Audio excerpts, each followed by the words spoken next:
আসসালামু আলাইকুম প্রিয় শিক্ষার্থীরা, সবাই কেমন আছেন? আশা করি সবাই অনেক ভালো আছেন। আহ, আপনাদের পরীক্ষার প্রস্তুতি আশা করি সবারই অনেক ভালো। তো আপনাদের প্রস্তুতিকে আরো সুন্দরভাবে গুছিয়ে দিতে বিজয় যাত্রা আয়োজন করেছে প্রতিবারের নেই বাংলা ফ্রি লাইভ ক্লাস। এই ক্লাসটিতে আমরা কিছু গুরুত্বপূর্ণ বাছাইকৃত প্রশ্ন নিয়ে আলোচনা করব, যে প্রশ্নগুলো সমাধান করে আপনিও আপনার গুছিয়ে প্রস্তুতিটি নিতে পারবেন। তো আমাদের কিছু প্রশ্ন থাকে যে প্রশ্নগুলো থেকে রিপিট প্রশ্ন হয় এবং এই প্রশ্নের আদলে আরো প্রশ্ন হয়। সেই প্রশ্নগুলো আমরা আজকে একটু সমাধান করার চেষ্টা করব। তো যারা যারা যুক্ত হয়েছেন সবাই একটু ঝটপট কমেন্ট করে জানান আমার কথা লাউড এন্ড ক্লিয়ার শোনা যাচ্ছে কিনা, বোর্ড ক্লিয়ার দেখা যাচ্ছে কিনা। সবাই একটু আমাকে কমেন্ট করে জানান যে আমার কথা লাউড এন্ড ক্লিয়ার শোনা যাচ্ছে কিনা, বোর্ড ক্লিয়ার দেখা যাচ্ছে কিনা। অনেকেই লিখছেন আসসালামু আলাইকুম। হ্যাঁ, ওয়ালাইকুম আসসালাম, সবার সালাম গ্রহণ করছি। তো সবাই একটু আমাকে ঝটপট কমেন্ট করে জানাবেন যে আমার কথা লাউড এন্ড ক্লিয়ার শোনা যাচ্ছে কিনা, বোর্ড ক্লিয়ার দেখা যাচ্ছে কিনা।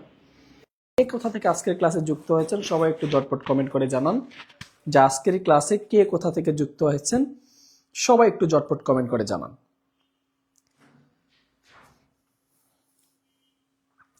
আমরা দেখতে পাচ্ছি লিওন লিখেছে ময়মনসিংহ থেকে যুক্ত আছে, থ্যাংক ইউ। আর কে কোথা থেকে যুক্ত আছেন, আর কে কোথা থেকে যুক্ত আছেন? শেয়ারডান আসসালামু আলাইকুম। হ্যাঁ, ওয়ালাইকুম আসসালাম, সবার সালাম গ্রহণ করছি। তো কে কোথা থেকে যুক্ত আছেন সবাই একটু কমেন্ট করে জানান।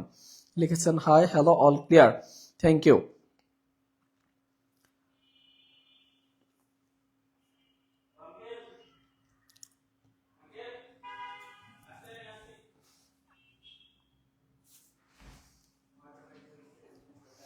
সবাই একটু খেয়াল করি, সবাইকে ক্লিয়ার, সবাইকে ক্লিয়ার। ওকে, নারায়ণগঞ্জ থেকে যুক্ত আছি, অল ক্লিয়ার। যশোর থেকে আছি, কেমন আছেন স্যার? আলহামদুলিল্লাহ ভালো আছি। সবাই সবাই একটু ক্লাসটা যার যার জায়গা থেকে একটু বন্ধুদেরকে শেয়ার করে দেন, ক্লাসটা মেনশন করে দেন, ক্লাসটা শেয়ার করে দেন, মেনশন করে দেন, ক্লাসটা শেয়ার করে দেন, বন্ধুদেরকে একটু মেনশন করে দেন। ওকে, আমরা আজকে আলোচনা করব বাংলার যে আপনাদের প্রশ্নগুলো থাকে বিগত বছরগুলোতে বিভিন্ন বিশ্ববিদ্যালয়ে ভর্তি পরীক্ষা ছিল এবং এবছরও বিভিন্ন আপনাদের প্রাইমারি, নিবন্ধন, বিসিএস, বিশ্ববিদ্যালয় এবং এই প্রশ্নগুলো থেকে না ঘুরিয়ে ফিরে প্রশ্ন আসে। দেখবেন আমি একটা সার্ভে করে দেখেছি যে আপনাকে প্রশ্নগুলো কিভাবে হয় আমি একটু বুঝাই। বিশ্ববিদ্যালয়ের ভর্তি পরীক্ষা হয় না, বিশ্ববিদ্যালয়ের ভর্তি পরীক্ষার প্রশ্ন দেখবেন আপনার চাকরি পরীক্ষা আসে। ইভেন এই চাকরি পরীক্ষা বিসিএস যারা পরীক্ষা দেয়, বিসিএস পরীক্ষার প্রশ্ন দেখবেন হুবহু আপনার প্রাইমারি নিবন্ধন, এনএসআই, তারপর হচ্ছে ডিজিএফআই, তারপর হচ্ছে এনটিআরসি, তারপর হচ্ছে এই প্রশ্নগুলোতে কিন্তু হুবহু প্রশ্ন কমন থাকে। তারপর হচ্ছে আপনি পিএসসি যে অধিভুক্ত যে প্রশ্ন, পিএসসির যে চাকরির যে পরীক্ষার প্রশ্নগুলো আছে সেখান থেকে কিন্তু প্রশ্ন রিপিট হয়। জাস্ট আপনাকে রিপিট বলতে বুঝতে হবে, রিপিট একটা হচ্ছে কি হুবহু কমন, একটা হচ্ছে হুবহু কমন মানে দাড়ি কমা সহ হুবহু রিটার্ন আবার আসছে পরীক্ষায়। এরকম অজস্র প্রশ্ন আসছে, হুবহু কমন আসে। যেমন আপনার রিপিট প্রশ্নের প্রায় 60% প্রশ্ন দেখবেন আপনার হুবহু কমন আসে। আবার 40% প্রশ্ন, বাকি যে 40% প্রশ্নগুলো আছে সেগুলো কিভাবে রিপিট হয়? সেগুলো হয় আংশিক পরিবর্তন হয়। কিভাবে হয়? আংশিক পরিবর্তন হয়। যেমন মনে করেন আপনি সন্ধির ক্লাস করতেছেন, সন্ধি থেকে আসছে নিচের কোনটি নিপাতনের সিদ্ধ সন্ধি, তাহলে নিপাতনের সিদ্ধ আপনি যেটা আসে ওইটা আসে নাই, রিপিট হয়ে কি আসছে? অন্য আরেকটা নিপাতনের সিদ্ধ সন্ধি আসছে। এইটাও কিন্তু রিপিট কোশ্চেন। তাহলে বিগত বছরে গুরুত্বপূর্ণ কোশ্চেনগুলো যদি আপনি বাছাই করে পড়তে পারেন আপনার কিন্তু পরীক্ষায় প্রশ্ন আসার পসিবিলিটি থাকে। তো এরকমই বাছাইকৃত কিছু প্রশ্ন নিয়ে আমরা আজকে আমাদের এই আয়োজন সাজিয়েছি। তো যারা যারা যুক্ত আছেন সবাই একটু আমাকে কমেন্ট করে জানাবেন যে কে কোথা থেকে যুক্ত আছেন। আমাদের প্রথম প্রশ্নটি হচ্ছে এ কাজ করতে আমি বদ্ধপরিকর। একটু খেয়াল করি, প্রশ্নটা হচ্ছে এ কাজ করতে আমি বদ্ধপরিকর। সবাই একটু আমাকে বলেন এ কাজ করতে আমি বদ্ধপরিকর। এখানে পরিকর শব্দটির অর্থ কি? শ্বাস, প্রতিজ্ঞা, কোমর এবং প্রতিশ্রুতি। তাহলে একটু আমাকে কমেন্ট করে জানান তো এই কাজ করতে আমি বদ্ধপরিকর, এই পরিকর দ্বারা কি বুঝাচ্ছে? এই পরিকর দ্বারা আপনি কি বুঝতেছেন? সবাই একটু আমাকে কমেন্ট করেন তো পরিকর দ্বারা আপনি কি বুঝতে পারছেন? সবাই আমাকে একটু কমেন্ট করেন তো এই পরিকর দ্বারা আপনি কি বুঝতে পারছেন? এই পরিকর দিয়ে আপনি কি বুঝতে পারতেছেন একটু আমাকে কমেন্ট করেন।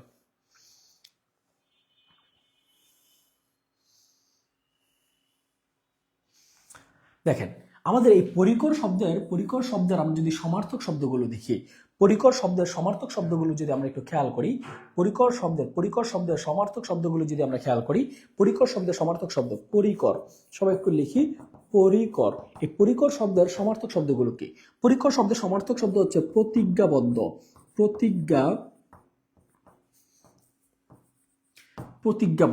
প্রতিজ্ঞাবদ্ধ। আরেকটা সমার্থক শব্দ কি? আরেকটা সমার্থক আমরা নিতে পারি, সেটা হচ্ছে প্রতিশ্রুতি। সবাই একটু খেয়াল করবেন, প্রতিশ্রুতি বা প্রতিশ্রুত। আমরা দেখবেন বিভিন্ন জায়গায় প্রতিশ্রুতি দিয়ে থাকি যে আমি কাজটা করব, তাহলে এই কাজ করতে আমি বদ্ধপরিকর দিয়ে এখানে কি বলতেছে আমি এই কাজ করতে বদ্ধপরিকর, মানে আমি বাধ্য, ঠিক আছে। মানে পরিকর শব্দের অর্থ আমরা বলতে পারি প্রতিজ্ঞাবদ্ধ বা প্রতিশ্রুতি, এটা হচ্ছে সমার্থক শব্দ।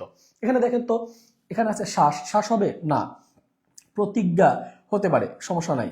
এরপর দেখেন তো আছে কি কোমর মানে হচ্ছে কোমর বোঝাচ্ছে, তাহলে এখানে রাইট অ্যান্সার কি হবে বলেন তো দেখি? প্রতিশ্রুতি আর হচ্ছে প্রতিশ্রুতি। দেখেন একটু খেয়াল করেন, প্রতিশ্রুতি আমরা বলছি যে এখানে দুইটা হইতে পারে, একটা হচ্ছে প্রতিজ্ঞাবদ্ধ আর একটা হচ্ছে প্রতিশ্রুতি।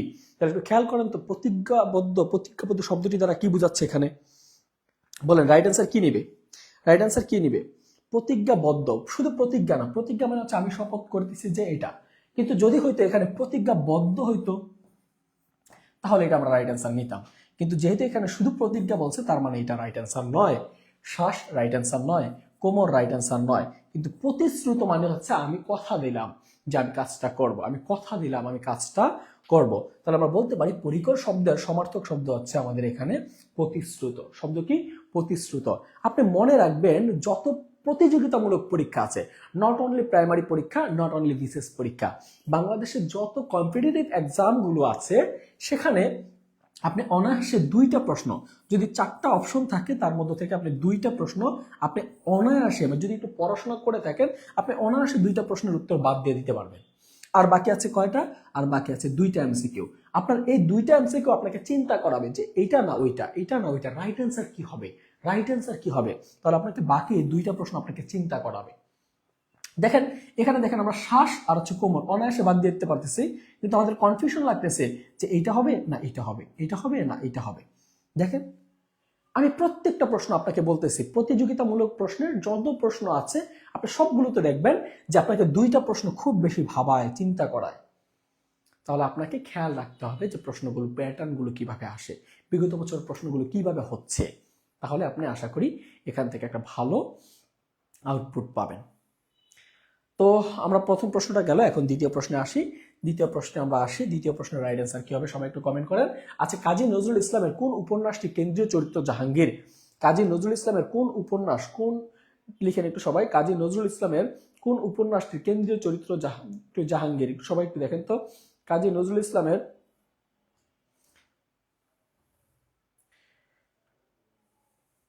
সবাই একটু কমেন্ট করেন, কাজী নজরুল ইসলামের কাজী নজরুল ইসলামের কোন উপন্যাসটির কেন্দ্রীয় চরিত্রে জাহাঙ্গীর আছে?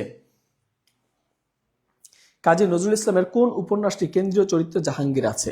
কাজী নজরুল ইসলামের কোন উপন্যাসটিতে কেন্দ্রীয় চরিত্রে জাহাঙ্গীর আছে? সবাই একটু কমেন্ট করেন দেখি, সবাই একটু কমেন্ট করেন। কুহিলিকা, অনেকে লিখেছে কুহিলিকা। ওকে ফাইন, লিখেন আপনাদের মূল্যবান মতামত আপনারা একটু লিখেন, সবাই একটু লিখেন।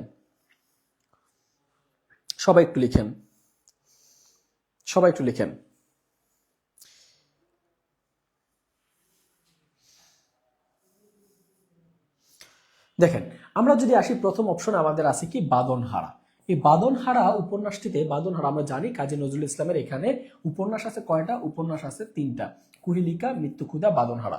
কুহিলিকা, মৃত্যুক্ষুধা, বাদনহারা, এই তিনটা হচ্ছে আমাদের নজরুল সাহেবের উপন্যাস। এই তিনটা কি? নজরুলের উপন্যাস। এই তিনটা হচ্ছে কাজী নজরুল ইসলামের উপন্যাস। এই শিউলিমালাটা কি? শিউলিমালাটা হচ্ছে গল্প। শিউলিমালা কি? গল্প। তার মানে আমরা বলছে কাজী নজরুল ইসলামের কোন উপন্যাসটির কেন্দ্রীয় চরিত্রে জাহাঙ্গীর আছে, তার মানে আমাদের উপন্যাসের কথা বলছে, এখানে কোনোভাবে শিউলিমালা আসার পসিবিলিটি নাই। তাহলে আমরা দেখি উপন্যাস আছে তিনটা, এর মধ্যে প্রথমে আছে বাদনহারা। তাহলে বাদনহারা উপন্যাসের কেন্দ্রীয় চরিত্রে কে আছে? বাদনহারা উপন্যাসের কেন্দ্রীয় চরিত্রে কে আছে একটু দেখি। বাদনহারা উপন্যাসের কেন্দ্রীয় চরিত্রে কে আছে? সবাই একটু দেখি, বাদনহারা উপন্যাসের কেন্দ্রীয় চরিত্রে কে আছে? বাদনহারা উপন্যাসের কেন্দ্রীয় চরিত্রে কে আছে? বাদনহারা উপন্যাসের কেন্দ্রীয় চরিত্রে আছে নুরুল হুদা। কে আছে? নুরুল হুদা, একটু খেয়াল করেন, কেন্দ্রীয় চরিত্রে আছে নুরুল হুদা। নুরুল হুদা, এই নুরুল হুদার মূলত প্রেম, সৈনিক, কবি এগুলো নিয়ে মূলত এই উপন্যাসটাতে আমাদের কাহিনীটা আছে। এরপর আছে মৃত্যু ক্ষুধা। মৃত্যু ক্ষুধা কে আছে? মৃত্যু ক্ষুধা কে আছে? এখানে ইয়ার গল্প আছে, ঠিক আছে। এরপর আসে কুহিলিকা। কুহিলিকাতে কে আছে আমরা একটু খেয়াল করি। কুহিলিকা, কুহিলিকাতে দেখি আমরা নজরুলে, দেখেন একটু খেয়াল করেন, নজরুল এখানে বলছে আমরা কুহিলিকা মৃত্যু ক্ষুধা বাদনহারা, কুহিলিকা মৃত্যু ক্ষুধা বাদনহারা, কুহিলিকা মৃত্যু ক্ষুধা বাদনহারা। এখানে মৃত্যু ক্ষুধা কেন্দ্রীয় চরিত্র দেখেন জাহাঙ্গীর এবং চম্পা আছে। মৃত্যু ক্ষুধা, মৃত্যু ক্ষুধা একটু খেয়াল করি সবাই, মৃত্যু ক্ষুধা একটু খেয়াল করি সবাই। এখানে রাইট অ্যান্সার আপনারা অনেকে বলতেছেন কুহিলিকা, অনেকে বলতেছেন কি কুহিলিকা, অনেকে বলতেছেন কি কুহিলিকা, কুহিলিকা একটু খেয়াল করি। এখানে জাহাঙ্গীর, জাহাঙ্গীর এবং চম্পা, জাহাঙ্গীর হচ্ছে কে? জাহাঙ্গীর একটু খেয়াল করি, অনেকে লিখছেন জাহাঙ্গীর, চম্পা, অনেকে সবকিছু লিখতেছেন, একটু খেয়াল করি। জাহাঙ্গীর এবং চম্পা সবাই একটু দেখেন। জাহাঙ্গীর, জাহাঙ্গীর এই উপন্যাসে মূলত জাহাঙ্গীর, জাহাঙ্গীর, জাহাঙ্গীর ছিল, তিনি ছিল সৈনিক। জাহাঙ্গীর কি ছিল? জাহাঙ্গীর ছিল সৈনিক। জাহাঙ্গীর কি ছিল? সৈনিক ছিল। আর এখানে চম্পা, জাহাঙ্গীরের নায়িকা কে ছিল? জাহাঙ্গীরের নায়িকার নাম ছিল চম্পা। চম্পা, চম্পা, জাহাঙ্গীরের নায়িকার নাম কি ছিল? চম্পা। জাহাঙ্গীরের নায়িকার নাম ছিল কি? চম্পা। এই জাহাঙ্গীর এবং চম্পার মূলত দুইজনের বিপরীত ধর্মী কাহিনী। জাহাঙ্গীর ছিল এখানে এই গল্পের সৈনিক ছিল। জাহাঙ্গীর ছিল কি? কেন্দ্রীয় উপন্যাসের সৈনিক ছিল, বিপ্লবী সৈনিক ছিল। আর চম্পা ছিল তার প্রেমিকা। এই দুইজনের মূলত কাহিনী নিয়ে এই উপন্যাসটি রচিত হয়েছিল। এই উপন্যাসটি কি হয়েছিল? রচিত হয়েছিল। দরিদ্র ও দুর্ভিক্ষের পটভূমি ছিল এই উপন্যাসে। দরিদ্র ও দুর্ভিক্ষের পটভূমি ছিল আমাদের এই উপন্যাসে। তাহলে একটু খেয়াল করি যে, সবাই একটু খেয়াল করি যে এখানে রাইট অ্যান্সার কি হবে বলেন তো দেখি। রাইট অ্যান্সার কি হবে? আমি কিন্তু রাইট অ্যান্সারটা বলি নাই, সবাই একটু খেয়াল করেন। যে বলছে কাজী নজরুল ইসলামের, কাজী নজরুল ইসলামের কেন্দ্রীয় চরিত্র, কাজী নজরুল ইসলামের উপন্যাসে কেন্দ্রীয় চরিত্রে কোন জায়গায় জাহাঙ্গীর আছে? জাহাঙ্গীর আছে কোন কোন কোন উপন্যাসে? জাহাঙ্গীর আছে কোন উপন্যাসে বলেন তো দেখি। কাজী নজরুল ইসলামের কোন উপন্যাসের কেন্দ্রীয় চরিত্রের নাম হচ্ছে জাহাঙ্গীর?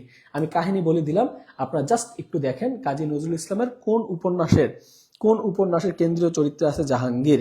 আপনারা এখনো কমেন্ট করেন, সমস্যা নাই, আমি দেখবো আপনাদের রাইট অ্যান্সার কার হয়েছে, কার রাইট অ্যান্সার কি আমরা একটু দেখব। সবাই একটু কমেন্ট করেন, সবাই একটু কমেন্ট করেন দ্রুত।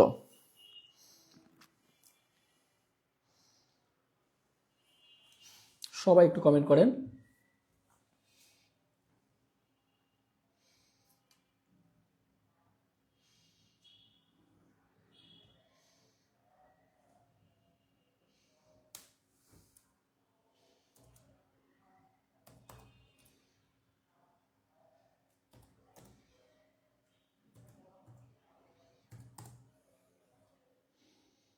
সবাই একটু কমেন্ট করি।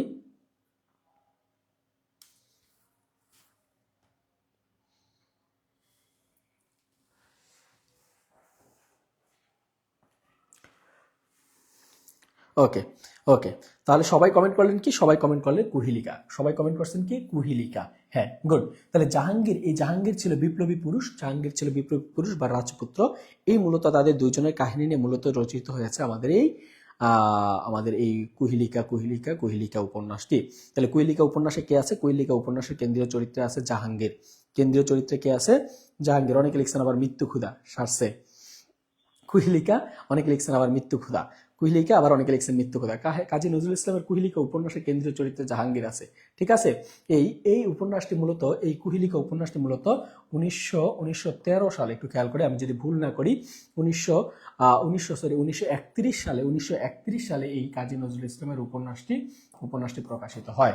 ওকে, তাহলে রাইট অ্যান্সার কি? কুহিলিকা। এটা রাইট অ্যান্সার কি? কুহিলিকা। এটা কিন্তু আসছে 49তম বিসিএস পরীক্ষায় আসছে, রিসেন্ট কিছুদিন আগে পরীক্ষায় আসছে। রাইট অ্যান্সার হচ্ছে কুহিলিকা। ওকে, এখন একটু আসি, কোন ধ্বনির পরিবর্তন যথার্থ নয়? কোন ধ্বনির পরিবর্তন যথার্থ নয়? সবাই একটু কমেন্ট করে জানান তো, কোন ধ্বনির সবাই একটু কমেন্ট করেন। কোন ধ্বনির? সবাই একটু কমেন্ট করেন। কোন ধ্বনির সবাই একটু কমেন্ট করে জানান। কোন ধ্বনির? সবাই একটু কমেন্ট করেন। কোন ধ্বনির উচ্চারণ যথার্থ নয়? কোন ধ্বনির উচ্চারণ কি যথার্থ নয়? কোন ধ্বনির উচ্চারণ যথার্থ নয়? কোন ধ্বনির উচ্চারণ যথার্থ নয়? একটু আসি, আমি একটু যদি বলি, দেখেন এখানে আছে ক্রন্দন। কি লেখা আছে? ক্রন্দন। ক্রন্দন শব্দের অর্থ কি? ক্রন্দন শব্দের অর্থ হচ্ছে কান্না করা। ক্রন্দন শব্দের অর্থ কি? কান্না করা। ক্রন্দন শব্দের অর্থ কি? কান্না করা। ক্রন্দন শব্দের অর্থ কি? কান্না করা। কান্না করা। স্যার 1 নাম্বারটা কি ছিল? আরেকবার দেখেন 1 নাম্বারটা কি ছিল? 1 নাম্বারটা কি ছিল ভাইয়া? 1 নাম্বারটা ছিল, 1 নাম্বারটা আমি দেখাচ্ছি। 1 নাম্বারটা ছিল মূলত আমাদের পরিকর। পরিকর শব্দে বলছে আমি এই কাজটি করতে বদ্ধপরিকর, মানে আমি এই কাজটা করতে বদ্ধপরিকর। রাইট অ্যান্সার কি ছিল? রাইট অ্যান্সার ছিল প্রতিশ্রুতি। রাইট অ্যান্সার ছিল প্রতিশ্রুতি। এরপর বলছে দেখেন একটু খেয়াল করি, বলছে কাজী নজরুল ইসলামের কোন উপন্যাসটি কেন্দ্রীয় চরিত্রে জাহাঙ্গীর আছে? এটা হচ্ছে কেন্দ্রীয় চরিত্রে আছে জাহাঙ্গীর আছে কুহিলিকাতে। এরপর একটু আসি, কোন ধ্বনির পরিবর্তন যথার্থ নয়? যথার্থ নয় মানে হচ্ছে সঠিক না। কোন ধ্বনির পরিবর্তন সঠিক নয় এটাই বলছে।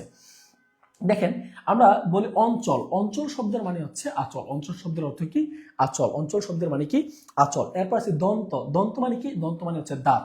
দন্ত মানে দাঁত বোঝায়। দন্ত মানে কি? দাঁত বোঝায়। দন্ত মানে কি? দাঁত বোঝায়। দন্ত মানে দাঁত বোঝায়। কিন্তু একটু খেয়াল করি, এখানে আছে সঙ্গীত, এখানে আছে কি? সঙ্গীত, আর এখানে হচ্ছে গীতিকা। এখানে আছে কি? গীতিকা। দেখেন এই সঙ্গীত শব্দের শেষে আছে কি? গীত। সঙ্গীত শব্দের শেষে আছে কি? গীত। এই গীতের সাথে দেখেন প্রত্যয় যুক্ত হয়েছে। কি প্রত্যয় যুক্ত হয়েছে? ইকা প্রত্যয় যুক্ত হয়েছে। তাহলে একটা হচ্ছে গীত আর একটা হচ্ছে গীতিকা। গীত যোগ ইকা। এই ইকাটা কি? ইকাটা হচ্ছে প্রত্যয়। ইকাটা হচ্ছে প্রত্যয়। তাহলে এখানে প্রত্যয় যুগে গঠিত হয়েছে। এখানে প্রত্যয় যুগে গঠিত হয়েছে। তাহলে প্রত্যয় যুগে যদি গঠিত হয়, তাহলে প্রত্যয় যুগে যদি গঠিত হয়, তাহলে গীতের সাথে কি হয়েছে? ইকা প্রত্যয় যুক্ত হয়েছে। তাহলে গীত যোগ ইকা হয়েছে কি? গীতিকা।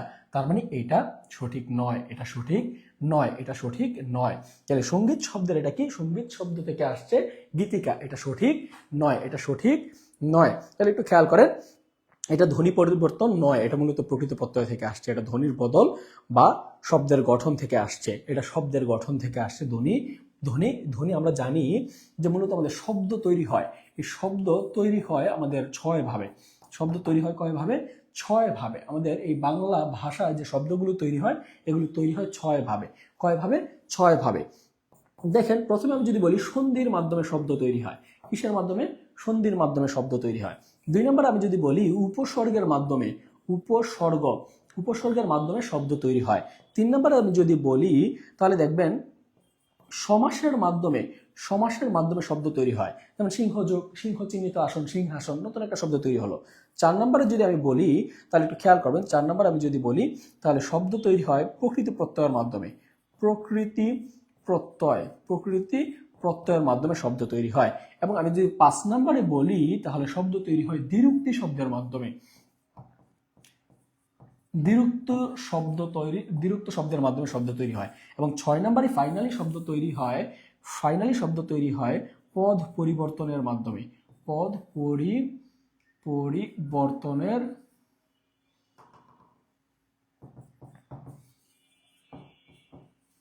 পরিবর্তনের মাধ্যমে শব্দ তৈরি হয়। তার মানে শব্দ তৈরি হয় 6 ভাবে: সন্ধি, উপসর্গ, সমাস, প্রকৃত প্রত্যয়, দ্বিরুক্তি শব্দ, পদ পরিবর্তন। তার মানে আমরা বলতে পারি এখানে গীতের সাথে কি যুক্ত হয়েছে?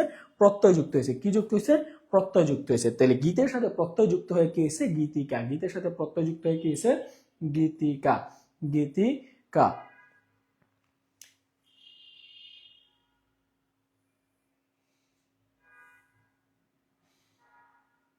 তাহলে একটু খেয়াল করি রাইট অ্যান্সার কি হবে? রাইট অ্যান্সার হবে সঙ্গীত থেকে গীতিকা। এটা সঠিক নয়। এটা হচ্ছে প্রত্যয় সাহিত্য শব্দ। এটা কোনো ধ্বনি পরিবর্তন নয়। ধ্বনি পরিবর্তন নয়। তারপর আসি স্বাধীন। স্বাধীন শব্দের ব্যাস বাক্য কি? স্বাধীন শব্দের ব্যাস বাক্য কি? 4 নম্বর প্রশ্নের রাইট অ্যান্সার কি হবে? সবাই একটু ঝটপট কমেন্ট করবেন। স্বাধীন শব্দের ব্যাস বাক্য কি? স্বাধীন শব্দের ব্যাস বাক্য কি? স্বাধীন শব্দের ব্যাস বাক্য কি? স্বাধীন শব্দের ব্যাস বাক্য কি? সবাই একটু কমেন্ট করেন। স্বাধীন শব্দের ব্যাস বাক্য কি? স্বাধীন শব্দের ব্যাস বাক্য কি? সবাই একটু কমেন্ট করেন। স্বাধীন শব্দের ব্যাস বাক্য কি? স্বাধীন শব্দের ব্যাস বাক্য কি? স্বাধীন শব্দের ব্যাস বাক্য কি? স্বাধীন শব্দের ব্যাস বাক্য কি?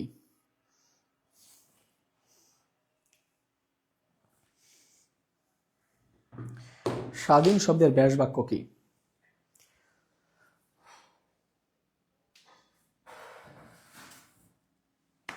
স্বাধীন শব্দের ব্যাস বাক্য কি?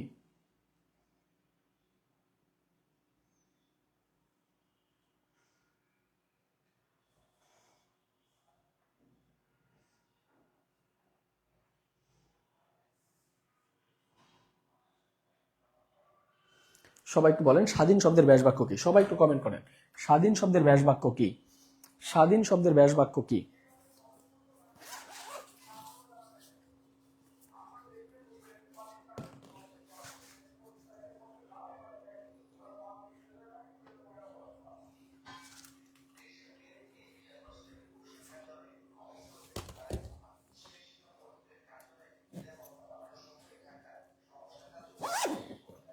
স্বাধীন শব্দের ব্যাস বাক্য কি? সবাই একটু কমেন্ট করেন।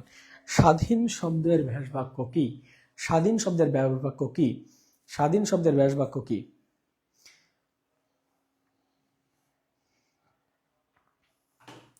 স্বাধীন শব্দের ব্যাস বাক্য কি? অনেকে কমেন্ট করছেন, ক ক ক ক ক। ওকে ফাইন, ক ক ক ক ক। স এর অধীন, স এর অধীন। অনেকে ক লিখছেন ভাই, এটা রাইট অ্যান্সার হবে স এর অধীন। এটা কি হবে? স এর অধীন। স্বাধীন মানে কি? স এর মানে স মানে হচ্ছে নিজ, স এর অধীন, স এর অধীন মানে হচ্ছে আপনি নিজের অধীন, নিজের অধীন। এই স মানে হচ্ছে কি? নিজে, নিজে। স মানে হচ্ছে নিজ, আমার অধীন। আমি কার অধীন আছি? আমি আমার নিজের অধীন আছি, আমি যা বলি তাই করি, এটা হচ্ছে স্বাধীন। স্বাধীন শব্দ মানে অর্থ কি? আমার নিজের ইচ্ছা, আমার যেটা মন চায় আমি এটাই করি, এটাই হচ্ছে স্বাধীন। স এর অধীন, এই স মানে হচ্ছে নিজ, এই স মানে কি? নিজ মানে নিজের অধীন, নিজের অধীন। এই সই না, সহযোগ অধীন হবে কি? স্বাধীন। সহযোগ অধীন হবে কি?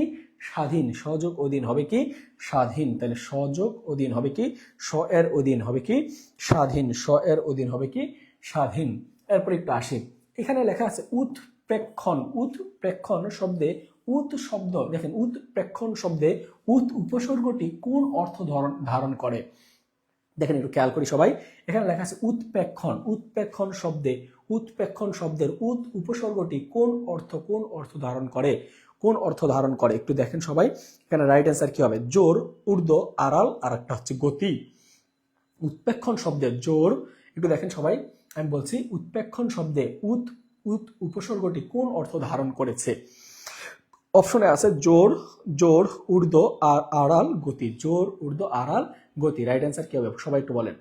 স্যার একটু কথা বারবার রিপিট না করে দ্রুত করেন। ওকে ফাইন, একটু আসি তাহলে। এখানে রাইট অ্যান্সার কি হবে? উৎপ্রেক্ষণ শব্দে এখানে উৎ হচ্ছে ঊর্ধ্ব অর্থে ব্যবহৃত হয়েছে। কোন অর্থে? ঊর্ধ্ব, ঊর্ধ্ব অর্থ ধারণ করেছে, ঊর্ধ্ব অর্থ ধারণ করেছে। ওকে, এরপর প্রশ্ন আসি, 6 নম্বর প্রশ্ন দেখেন, বলছে কোন শব্দ বিসর্গ সন্ধির মাধ্যমে গঠিত? এখানে একটু দেখেন, বিসর্গ সন্ধির মাধ্যমে গঠিত আছে নীরব, উজ্জ্বল, মনোত্তর, আরেকটা হচ্ছে সংগ্রাম, আরেকটা হচ্ছে সংগ্রাম, একটা হচ্ছে কি? সংগ্রাম। সবাই একটু দেখেন তো এই জায়গায় প্রশ্নটা রাইট অ্যান্সার কি হবে? রাইট অ্যান্সার কি হবে সবাই একটু দেখেন, সবাই একটু দেখেন রাইট অ্যান্সার কি হবে? সবাই একটু দেখেন রাইট অ্যান্সার কি হবে? দেখেন, আমরা একটু প্রশ্নগুলো একটু দেখি। আচ্ছা নীরব, নীরব রাইট অ্যান্সার কি হবে সবাই একটু বলেন। রাইট অ্যান্সার কি হবে? 5 নম্বর প্রশ্নের রাইট, 6 নম্বর প্রশ্নের রাইট অ্যান্সার কি হবে? 6 এর রাইট অ্যান্সার কি হবে? 6 এর রাইট অ্যান্সার কি হবে? সবাই একটু প্রশ্ন কমেন্ট করেন। অনেকে লিখছেন নীরব, নীরব, নীরব।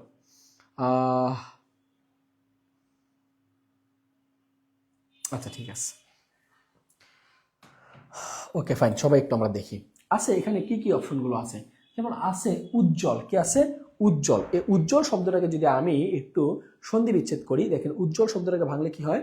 আমরা জানি উৎ, উৎ যোগ, উৎ যোগ জল, উৎ যোগ জল। এখন একটু আসি যে ভাই এখানে দুইটা জ আছে, কিন্তু আপনি এখানে খণ্ডত্ব লিখলেন কেন? মনে রাখবেন যে সন্ধি বিচ্ছেদে জয় জ থাকলে, জয় জ থাকলে, জয় জহ থাকলে, যদি থাকে জয় জ, জয় জহ, জয় জহ, তারপর যদি থাকে চয় যোগ চ থাকে, চয় যোগ ছ থাকে, যদি ল থাকে, লয় ল থাকে, লয় ল থাকে, ঠিক আছে, লয় ম থাকে, তারপর যদি বলি দ থাকে, দয় দ থাকে, দয় ভ থাকে, তারপর হচ্ছে দয় দহ থাকে, ঠিক আছে। তাহলে এগুলো থাকলে, এরপর আমরা যদি বলি যে লয় ল বলছি সমস্যা নেই, এরপর আমি যদি বলি যে দয় ভ থাকলে, তাহলে এগুলো থাকলে কি হয়? এইগুলো, এই যুক্ত বর্ণগুলো যদি সন্ধি বিচ্ছেদে থাকে, তাহলে তার মধ্যে প্রথম বর্ণের স্থানে, এই প্রথম বর্ণের স্থানে, প্রথম বর্ণের স্থানে খণ্ডত্ব হয়। প্রথম বর্ণের স্থানে কি হয়? খণ্ডত্ব হয়। প্রথম বর্ণের স্থানে কি হয়? খণ্ডত্ব হয়, আর বাকি সব ঠিক থাকে। তাহলে একটু দেখেন তো এখানে আছে কি? উজ্জ্বল। কি লেখা আছে? শব্দটা লেখা আছে উজ্জ্বল। কি লেখা আছে? উজ্জ্বল। এখানে কি আছে? দুইটা জ আছে। কয়টা জ? দুইটা জ আছে। কয়টা জ আছে? দুইটা জ আছে। তাহলে একটু খেয়াল করি, এখানে প্রথম জয়ের স্থানে কি হবে? প্রথম জয়ের স্থানে খণ্ডত্ব হবে, আর বাকি আছে জল, বসাইলাম জল। এখন একটু খেয়াল করি শিক্ষার্থী বন্ধুরা, এখানে জ আছে, আর এখানে খণ্ডত্ব আছে, আর এখানে জ আছে। আমরা জানি স্বরধ্বনি আর স্বরধ্বনির মিলনে হয় স্বর প্লাস স্বর, স্বর প্লাস স্বর ইজ ইকুয়াল টু হচ্ছে স্বরসন্ধি, স্বর প্লাস স্বর ইজ ইকুয়াল টু হচ্ছে স্বরসন্ধি, স্বরসন্ধি। আবার যদি ব্যঞ্জনের সাথে এই দুইটার যে কোনো একটা, এই পাশের অংশ আর এই পাশের অংশ, এই প্রথম শব্দাংশের শেষ ধ্বনি এবং শেষের শব্দাংশের শুরুর ধ্বনি, এই দুইটা ধ্বনির মিলনে বা বর্ণের মিলনে মূলত সন্ধি হয়। দুটি ধ্বনি বা বর্ণের মিলনে কি হয়? সন্ধি হয়। আর এই দুই মিলনের স্থানে যদি স্বরের মিলন হয়, স্বর প্লাস স্বরের মিলন হয়, তাহলে হবে স্বরসন্ধি। আর দুইটার যে কোনো একটা অথবা দুইটাই যদি ব্যঞ্জন হয়, দুইটাই যদি কি হয়? ব্যঞ্জন হয়, ব্যঞ্জন বর্ণ বা ব্যঞ্জন ধ্বনি উচ্চারিত হয়, সেক্ষেত্রে সেটা হবে ব্যঞ্জন ধ্বনি, সেটা হবে ব্যঞ্জন সন্ধি। সেটা কি হবে? ব্যঞ্জন সন্ধি, ব্যঞ্জন সন্ধি। তার মানে আমরা বলতে পারি যে ব্যঞ্জন স্বর প্লাস স্বরের মিলনে হয় স্বরসন্ধি, আর স্বরের সাথে স্বরের পরিবর্তে যদি দুইটার যে কোনো একটা যদি ব্যঞ্জন থাকে, তাহলে সেটা হবে ব্যঞ্জন সন্ধি। তাহলে আমরা দেখি এখানে কি আছে? জল আছে, তার মানে জল মানে এখানে জ আছে, মানে জটা হচ্ছে ব্যঞ্জন সন্ধি। তাহলে উজ্জ্বল, এই উজ্জ্বলটা হচ্ছে ব্যঞ্জন সন্ধি। তার মানে এটা আমরা নিতে পারবো না, এটা আমরা নিতে পারবো না, এটা ব্যঞ্জন সন্ধি। এটা কি সন্ধি? ব্যঞ্জন সন্ধি। এরপরে আছে সংগ্রাম। কি আছে? সংগ্রাম। আমরা সন্ধি বিচ্ছেদে আমরা জানি অনুস্বর থাকলে সেই স্থানে ম হয়, মানে সংগ্রাম শব্দের সন্ধি বিচ্ছেদ কি হবে? হবে সম। কি হবে? সম। যেহেতু অনুস্বর আছে তার মানে হবে সম। আর বাকি আছে কি? গ্রাম। আর বাকি আছে কি? গ্রাম। তাহলে একটু শিক্ষার্থী বন্ধুরা আমরা খেয়াল করি, প্রথমে আছে ম, মানে এই প্রথম শব্দ, মানে প্রথম শব্দাংশের শেষ ধ্বনি আছে ম, আর এই শেষের শব্দাংশের শুরুর ধ্বনি হচ্ছে গ, শুরুর ধ্বনি গ। তাহলে ম আর গ এর মিলন হবে, ম আর গ এর মিলন হবে। তাহলে এই দুইটাই কি? দুইটাই হচ্ছে ব্যঞ্জন বর্ণ, দুইটাই কি? ব্যঞ্জন, দুইটাই কি? ব্যঞ্জন। তাহলে ব্যঞ্জনের সাথে যদি ব্যঞ্জনের মিলন হয়, সেটা হবে ব্যঞ্জন সন্ধি। তার মানে আমরা বলতে পারি এটাও একটা ব্যঞ্জন সন্ধি। তার মানে এটাও হবে না, এটাও হবে না, তার মানে দুইটাই হবে না। এখন একটু আসি নীরব। নীরব শব্দের সন্ধি বিচ্ছেদ কি? আমরা জানি র রেফ ওকার 300 থাকলে, র রেফ ওকার 300 থাকলে, র রেফ ওকার 300 থাকলে সেই স্থানে কি হয়? সেই স্থানে বিসর্গ হয়। যেমন আমি বললাম এখানে আছে র, এখানে কি আছে? র। তাহলে নীরব শব্দের সন্ধি বিচ্ছেদ কি হবে? নীরব শব্দের সন্ধি বিচ্ছেদ হওয়ার কথা ছিল নি বিসর্গ যোগ ব, নি বিসর্গ যোগ ব। কিন্তু এটা একটা ব্যতিক্রম নিয়ম আছে। ব্যতিক্রম নিয়মটা কি? ব্যতিক্রম নিয়মটা হচ্ছে যখন যখন এই নীরব, নিরোগ, নিরক্ত, নিরস, নিরন্দ্র এগুলো থাকবে, তখন এখানে কি হবে? এখানে হবে নরসিকার নি। এখানে হবে কি হলো আবার বোর্ডের শিক্ষার্থী বন্ধুরা একটু দেখো, নীরব, আমরা বলছি নীরব, নীরব শব্দের সন্ধি বিচ্ছেদ তাহলে কি হবে? দেখো এখানে হবে নরসিকার নি, এই যে র আছে, র এর জন্য বিসর্গ, আবার এখানে র নিজেও আসবে, তাহলে নি বিসর্গ যোগ র হবে কি? নীরব। তাহলে এটা কি? এটা হচ্ছে ব্যতিক্রম নিয়মে এটা একটা বিসর্গ সন্ধি। এটা কি সন্ধি? বিসর্গ সন্ধি। এটা হচ্ছে বিসর্গ সন্ধি। এটা কি সন্ধি? বিসর্গ সন্ধি। এটা কি সন্ধি? বিসর্গ সন্ধি। এটা হচ্ছে বিসর্গ সন্ধি। কোনো সম্ভাবনা নাই, কোনো মানে কোনো কনফিউশন নাই, এটা বিসর্গ সন্ধি। কোনো কনফিউশন নাই, এটা বিসর্গ সন্ধি। কোনো কনফিউশন নাই, এটা বিসর্গ সন্ধি। ঠিক আছে? তাহলে দেখেন এরকম নীরব থাকতে পারে, এরকম আরো কি থাকতে পারে? এরকম আরো থাকতে পারে। দেখেন আমরা এই জাস্ট এই নীরব, নিরোগ, নিরক্ত, নিরন্দ্র, নিরোগ, চক্ষুরোগ এগুলো আমি একটু লিখে দিচ্ছি। কিছু ব্যতিক্রম নিয়ম আছে সন্ধি বিচ্ছেদে, যেখান থেকে পরীক্ষা প্রতি বছর প্রশ্ন আসে। যেমন দেখেন 49তম বিসিএসে আসছে, এর আগেও কিন্তু এখান থেকে আসছে। আমি লিখে দিচ্ছি, সবাই একটু লিখে নেন। নীরব, নিরোগ, সবাই একটু লিখে নেন। নি রব, নীরব, এরপরে দেখেন লিখবেন নিরোগ, নি রোগ, নীরব, নিরোগ, তারপর লিখবেন নি রক্ত, নি রক্ত, নীরব, নিরোগ, নিরক্ত, নীরব, নিরোগ, নিরক্ত।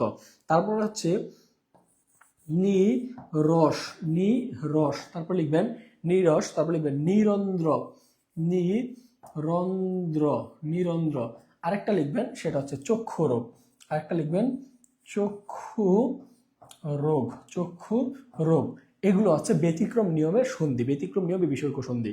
মূলত বিসর্গ সন্ধির নিয়ম হচ্ছে র, বিসর্গ সন্ধির নিয়ম হচ্ছে র রেফ ওকার, র রেফ ওকার, তিনটা স, তিনটা স যদি, তিনটা স তালবশ মূর্ধন্য স দন্ত স যদি শব্দের মাঝে থাকে, সেই স্থানে এই বর্ণের পরিবর্তে কি বসবে?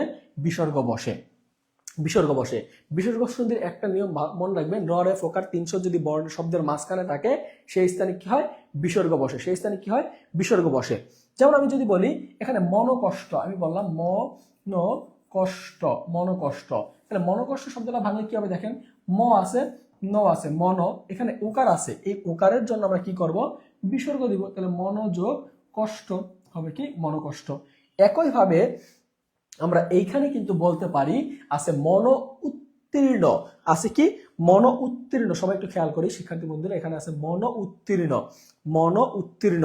এখানে কিন্তু মন উত্তীর্ণ জায়গা যদি মান উত্তীর্ণ থাকে, যদি মন উত্তীর্ণ বা মান উত্তীর্ণ থাকে, সেখানে আমরা বলতে পারবো মান বিসর্গ যোগ উত্তীর্ণ, উত্তীর্ণ।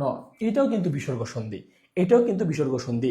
দেখেন এটাও কিন্তু বিসর্গ সন্ধি। আমরা এই দুইটা অ্যান্সারই রাইট অ্যান্সার নিতে পারবো, দুইটা অ্যান্সারে কি নিতে পারবো, রাইট অ্যান্সার নিতে পারবো, দুইটা অ্যান্সারই রাইট অ্যান্সার নিতে পারবো। যেমন মান যোগ উত্তীর্ণ, মান যোগ উত্তীর্ণ, কারণ এখানে কি আছে, ওকার আছে, এই ওকারের নিয়ম অনুযায়ী এখানে বিসর্গ হবে, কোনো সমস্যা নাই। এরকম করে আমরা বলতে পারি নীরব, নীরব শব্দের সন্ধি বিচ্ছেদ কি হবে, এটা হচ্ছে ব্যতিক্রম নিয়ম। নি এখানে হয়েছে দীর্ঘিকার আছে, হয়েছে রেশিকার, আর বাকি আছে কি রব আছে, দিলাম রব, দিলাম রব। আছে নীরব, নীরব কি হবে, নরসিকার নি বিসর্গ দিলাম, তারপর বাকি আছে রোগ, বসাই দেন জাস্ট রোগ। কারণ এখানে দেখেন হওয়ার কথা ছিল র কিংবা ওকারের পরিবর্তে বিসর্গ হওয়ার কথা ছিল, কিন্তু রুলসটা হচ্ছে এটা ব্যতিক্রম, এগুলো হচ্ছে ব্যতিক্রম। নীরব, নীরব। তারপর দেখেন আমি লিখলাম নিরক্ত, নিরক্ত কি হবে, নি বিসর্গ যোগ রক্ত, নি বিসর্গ যোগ রক্ত হবে নিরক্ত। আচ্ছা নিরস, নিরস কি হবে, নি বিসর্গ যোগ রস হবে কি নিরস, নি বিসর্গ যোগ রস নিরস। আমি বললাম নিরন্ধ্র, নিরন্ধ্র কি হবে, নি বিসর্গ যোগ রন্ধ্র, নি বিসর্গ যোগ রন্ধ্র হবে কি নিরন্ধ্র, হবে কি নিরন্ধ্র।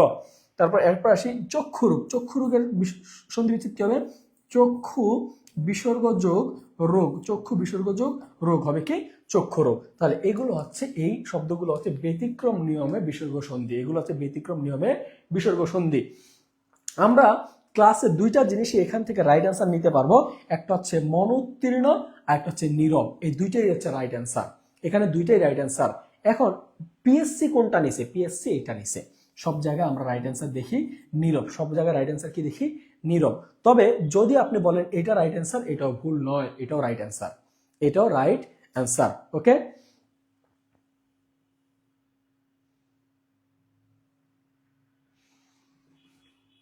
পরীক্ষা কি দুইটাই দাগাবো না, পরীক্ষা একটা দাগাবেন, আপনি কেন দুইটা দাগাবেন, পরীক্ষা একটা দাগাবেন। পরীক্ষা নীরব দিলেও রাইট অ্যান্সার হবে, আপনি যদি মন উত্তীর্ণ দেন ওইটাও রাইট অ্যান্সার হবে, কোনো সমস্যা নাই। ওকে, এরপর একটু আসি, যেহেতু এটা দুইটা নিচে আমি কি করবো ভাই বলেন, দুইটাই রাইট অ্যান্সার। এখন আমার তো এখানে আর কিছু করার নাই, আমি প্রশ্ন যেটা ব্যাখ্যা পাইছি এটাই তো, তাই না, একটু খেয়াল করি। বলছে 7 নম্বর প্রশ্ন বলছে কোন উত্তরটি, কোন শব্দটি প্রত্যয় যোগে গঠিত, কোন শব্দটি প্রত্যয় যোগে গঠিত। দেখেন আমরা প্রকৃত প্রত্যয়ের ক্লাস করছি, কি কিসের ক্লাস করছি, প্রকৃতি, প্রকৃতি ও প্রত্যয়, ও প্রত্যয়, প্রকৃতি ও প্রত্যয়, প্রকৃতি ও প্রত্যয়। তাহলে প্রকৃতি প্রত্যয়ের ক্লাস আমরা কি দেখছি, যে প্রকৃতি থাকে শব্দের শুরুতে আর প্রত্যয় থাকে শব্দের শেষে, ঠিক আছে। এখন বলছে কোন শব্দটি প্রত্যয় যোগে গঠিত হয়েছে, মানে শব্দের শেষে কি আছে, প্রত্যয় আছে, কোথায় খুঁজে বাইর করতে হবে, কোন জায়গায় আমাদের প্রত্যয় আছে খুঁজে বের করতে হবে। একটু খেয়াল করে শিক্ষার্থী বন্ধুরা, এখানে আছে ডাক্তারখানা, এখানে আছে হাসপাতাল, এখানে আছে, এখানে আছে আকাশ ছোঁয়া, এখানে আছে গুণমান, এখানে আছে গুণমান, এখানে কি আছে গুণমান। এখানে একটু খুঁজে বের করেন যে কোন শব্দটি প্রত্যয় যোগে গঠিত হয়েছে, কোন শব্দটি প্রত্যয় যোগে গঠিত হয়েছে।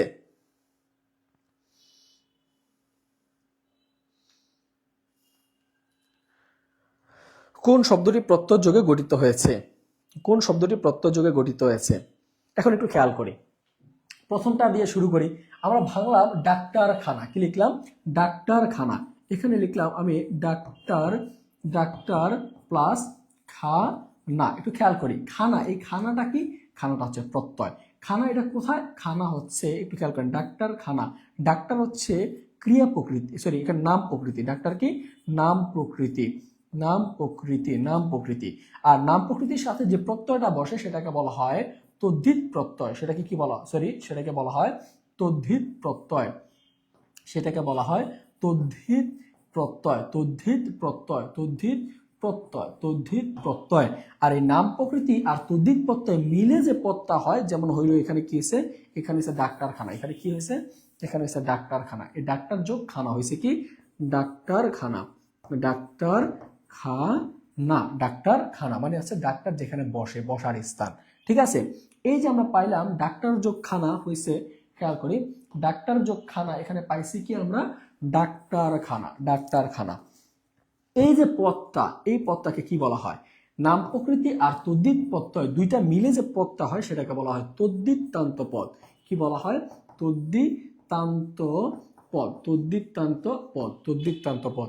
এই ডাক্তারখানাটা হচ্ছে একটা তদ্ধিতান্ত পদ। এখানে বলছে প্রত্যয় যোগে গঠিত। সোজা কথা বল, প্রত্যয় কোন জায়গায় বসছে?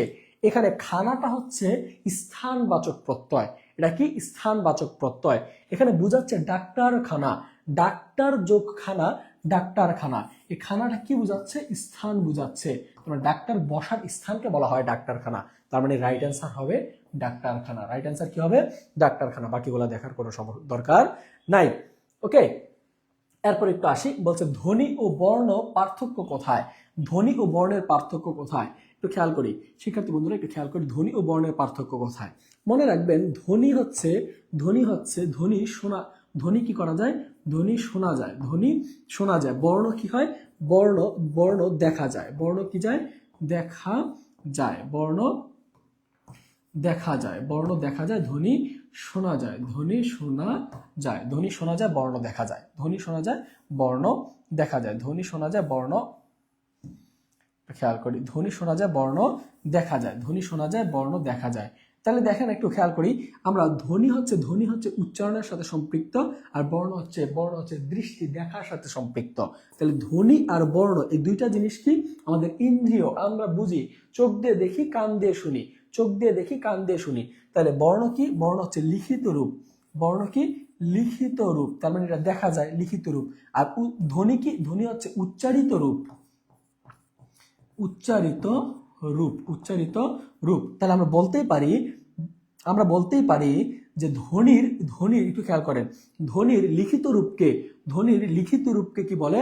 ধ্বনির লিখিত রূপকে আমরা বলি বর্ণ। ধ্বনির লিখিত রূপকে আমরা কি বলি? বর্ণ। আর ধ্বনির উচ্চারিত রূপকে কি বলি? উচ্চারিত রূপকে আমরা বলি ধ্বনি। উচ্চারিত রূপকে কি বলি? ধ্বনি। উচ্চারিত রূপকে আমরা বলি ধ্বনি। তাহলে বর্ণের লিখিত রূপ কি? ধ্বনি। আর ধ্বনির উচ্চারিত রূপ কি? বর্ণ। এই দুইটা জিনিসই কি আমরা একটা দেখি আর একটা শুনি, একটা দেখি আর শুনি। দেখা, শোনা, এগুলো কি? এগুলো হচ্ছে ইন্দ্রিয় বিষয়। এগুলো কি? ইন্দ্রিয় বিষয়। তাহলে এখানে আছে লেখার ধরন, উচ্চারণের বিশিষ্টতা। তাহলে উচ্চারণ কি? ধ্বনিতে হয়, তার মানে এখানে বর্ণ হচ্ছে না। লেখা কি? লেখা হয় বর্ণ, এটা হবে শুধু বর্ণ। যদি হয়তো শুধু বর্ণ কি? বর্ণ হইতো লেখার জিনিস। উচ্চারণ কি? উচ্চারণ হচ্ছে শোনার জিনিস, তার মানে এটা হচ্ছে ধ্বনি।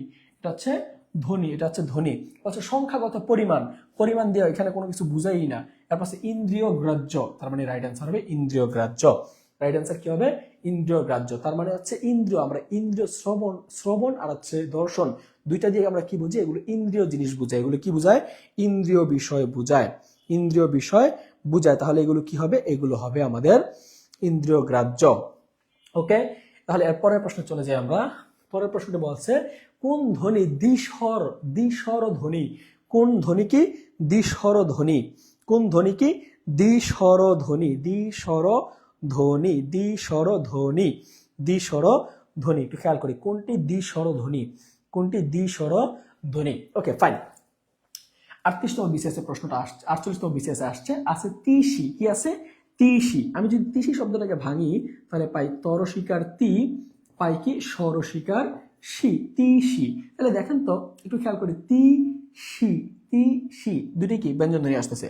ওকে, আসি মা লি, লিখলাম মা, আর আছে কি? লি। মা আর আছে লি, মা আর আছে লি। এখন একটু দেখি লাউ, লাউ শব্দটাকে ভাঙলে কি হয়? লাউ শব্দটাকে ভাঙলে হয় লা আর হচ্ছে রসাউ, লাউ। এরপর একটু দেখেন মে, এখানে কি আছে? মে শব্দটাকে ভাঙলে কি হয়? আছে মে অন্তস্থীয় একার মে, শব্দটাকে ভাঙলে আমরা পাই মে, ময়কার মে আর হচ্ছে অন্তস্থীয় একার মে, ময়কার মে আর অন্তস্থীয় একার মে, মে। একটু খেয়াল করি, দেখেন মালি, মালি আছে লাউ, আছে মে, আছে তিসি। রাইট অ্যান্সার কি হয়? রাইট অ্যান্সার এখানে কি হবে বলেন তো দেখি? রাইট অ্যান্সার কি হবে? তো দেখেন তো এখানে লা যোগ রসাউ, লাউ বলছে কোনটি? দ্বিস্বরধ্বনি, মানে দুইটাই স্বরধ্বনি, দুইটাই কি? স্বরধ্বনি। লা উ, মানে এটাও একটা স্বরধ্বনি, এটাও একটা স্বরধ্বনি, শব্দের শেষে স্বরধ্বনি আর কি। তাহলে দেখেন দুটি স্বরধ্বনির মিলনে যখন হয়েছে সেটা হচ্ছে কি? আমাদের দ্বিস্বরধ্বনি। দুইবার যদি স্বরধ্বনি উচ্চারিত হয় সেগুলোকে আমরা বলি দ্বিস্বরধ্বনি। তাহলে এখানে রাইট অ্যান্সার হবে লাউ। রাইট অ্যান্সার হবে কি লাউ। রাইট অ্যান্সার হবে কি লাউ। ওকে, এখন একটু বলছে দেখেন, যে কৌতুক বলছে, যে কৌতুক করার কৌতূহল সংবরণ করতে পারলো না। হয় না, কি হয়েছে? বাক্য বুঝিই না, বাক্য বুঝাই যাচ্ছে না ভাই। বলছে যে কৌতুক করার কৌতূহল সংবরণ করতে পারলো না, মানে বাক্য গঠন হয় নাই। সোজা কথা, এটা কি হয় নাই? বাক্য গঠন হয় না। এটা বোঝা যাচ্ছে না ভাই, অর্থ কি বলছে বুঝতেই পারতেছি না, বুঝতেই পারতেছি না। একটু খেয়াল করেন,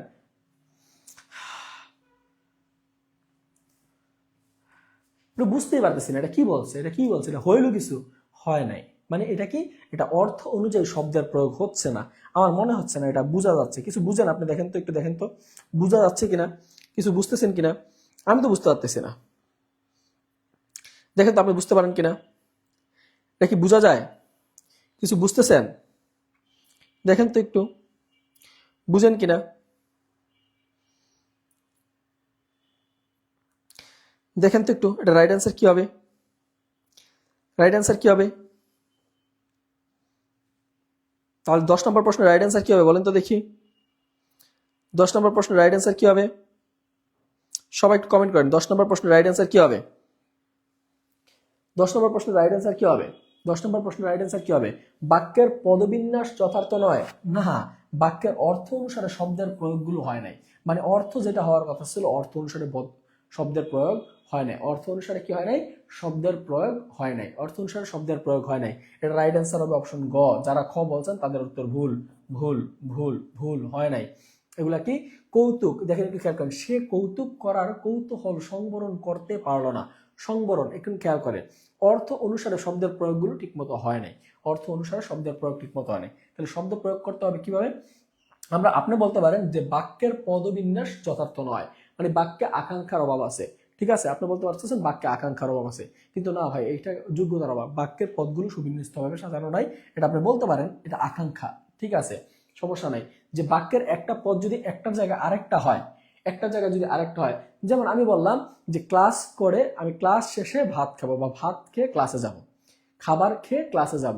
কিন্তু এখন আমি যদি বলি ক্লাস খেয়ে খাবারে যাব, ক্লাস খেয়ে খাবারে যাব, তখন কি বাক্যের পদগুলো সুবিন্যস্তভাবে সাজানো নাই, তার মানে সেটা হচ্ছে বাক্যের আকাঙ্ক্ষার অভাব। কিন্তু দেখেন এখানে কিন্তু এটা হয় নাই, এখানে হচ্ছে শব্দের পদগুলোর অর্থ ভারী ভারী অর্থ। ঠিক আছে, যে অর্থগুলো এখানে প্রয়োগ করার কথা ছিল না, এগুলো হচ্ছে আমরা যোগ্যতা বলতে পারি। আবার অথবা এখানে যেহেতু যোগ্যতা নাই, তার মানে অর্থ অনুসারে পদগুলো কি নাই, এখানে প্রয়োগ হয়নি। তার মানে রাইট অ্যান্সার হবে অপশন গ। রাইট অ্যান্সার হবে অপশন গ। ওকে, এরপর একটু খেয়াল করি এটার পারিভাষিক শব্দ কি হবে। সবাই একটু খেয়াল করেন, সবাই একটু খেয়াল করেন রাইট অ্যান্সার কি হবে। রাইট অ্যান্সার কি হবে? 11 নম্বর প্রশ্নের রাইট অ্যান্সার কি হবে? সবাই একটু বলেন, বলেন। ট্রান্সপারেন্সি শব্দের, ট্রান্সপারেন্সি শব্দের অর্থ কি হবে? পারিভাষিক শব্দ। পারিভাষিক শব্দ মানে হচ্ছে Bangla to English, English to Bangla. ঠিক আছে, একটু খেয়াল করেন, পারিভাষিক শব্দ, পারিভাষিক শব্দ, পারিভাষিক শব্দ, পারিভাষিক শব্দ, একটু খেয়াল করেন। ট্রান্সপারেন্সি, আমরা কথায় কথায় অনেক শিক্ষার্থীরা এখন বলি যে ওর সাথে চলিস না, করিমের ট্রান্সপারেন্সি ঠিক নেই, মানে ও মানে লেনদেন ভালো না। ট্রান্সপারেন্সি মানে হচ্ছে লেনদেন বা স্বচ্ছতা, লেনদেন বা স্বচ্ছতা, লেনদেন বা স্বচ্ছতা। আমরা বলি না যে দৌড় করিমের ট্রান্সপারেন্সি ভালো না, ও লেনদেন ভালো না। টাকা পয়সা মানে টাকা পয়সা, ট্রান্সপারেন্সি মানে চুক্তি বা লেনদেন, স্বচ্ছতা ভালো না। তাহলে ট্রান্সপারেন্সি শব্দের অর্থ কি? ট্রান্সপারেন্সি শব্দের অর্থ হচ্ছে স্বচ্ছতা। তাহলে স্বচ্ছতা কোথায় আছে? কারাপশন শব্দের অর্থ হচ্ছে দুর্নীতি, আর ট্রান্সপারেন্সি শব্দের অর্থ হচ্ছে স্বচ্ছতা।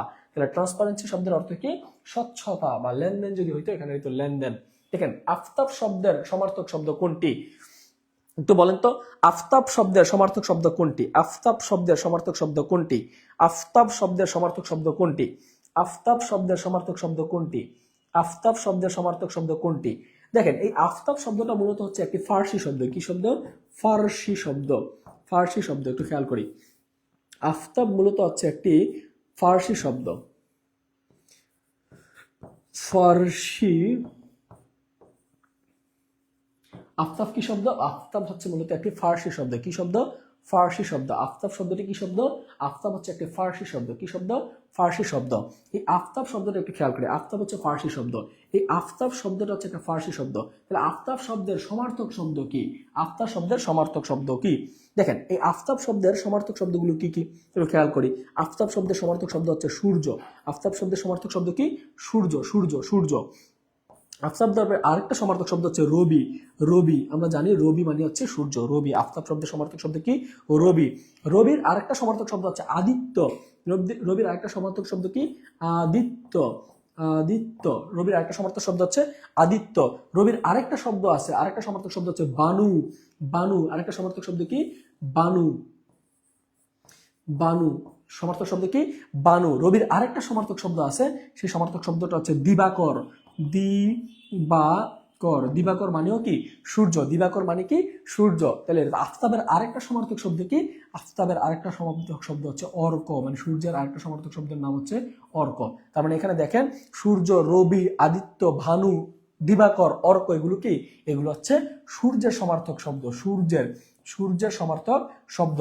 সূর্যের সমার্থক শব্দ। সূর্যের সমার্থক শব্দ। সূর্যের সমার্থক শব্দ। তাহলে আফতাব কি? আফতাব শব্দের অর্থ কি? সূর্য বা রবি বা অর্ক।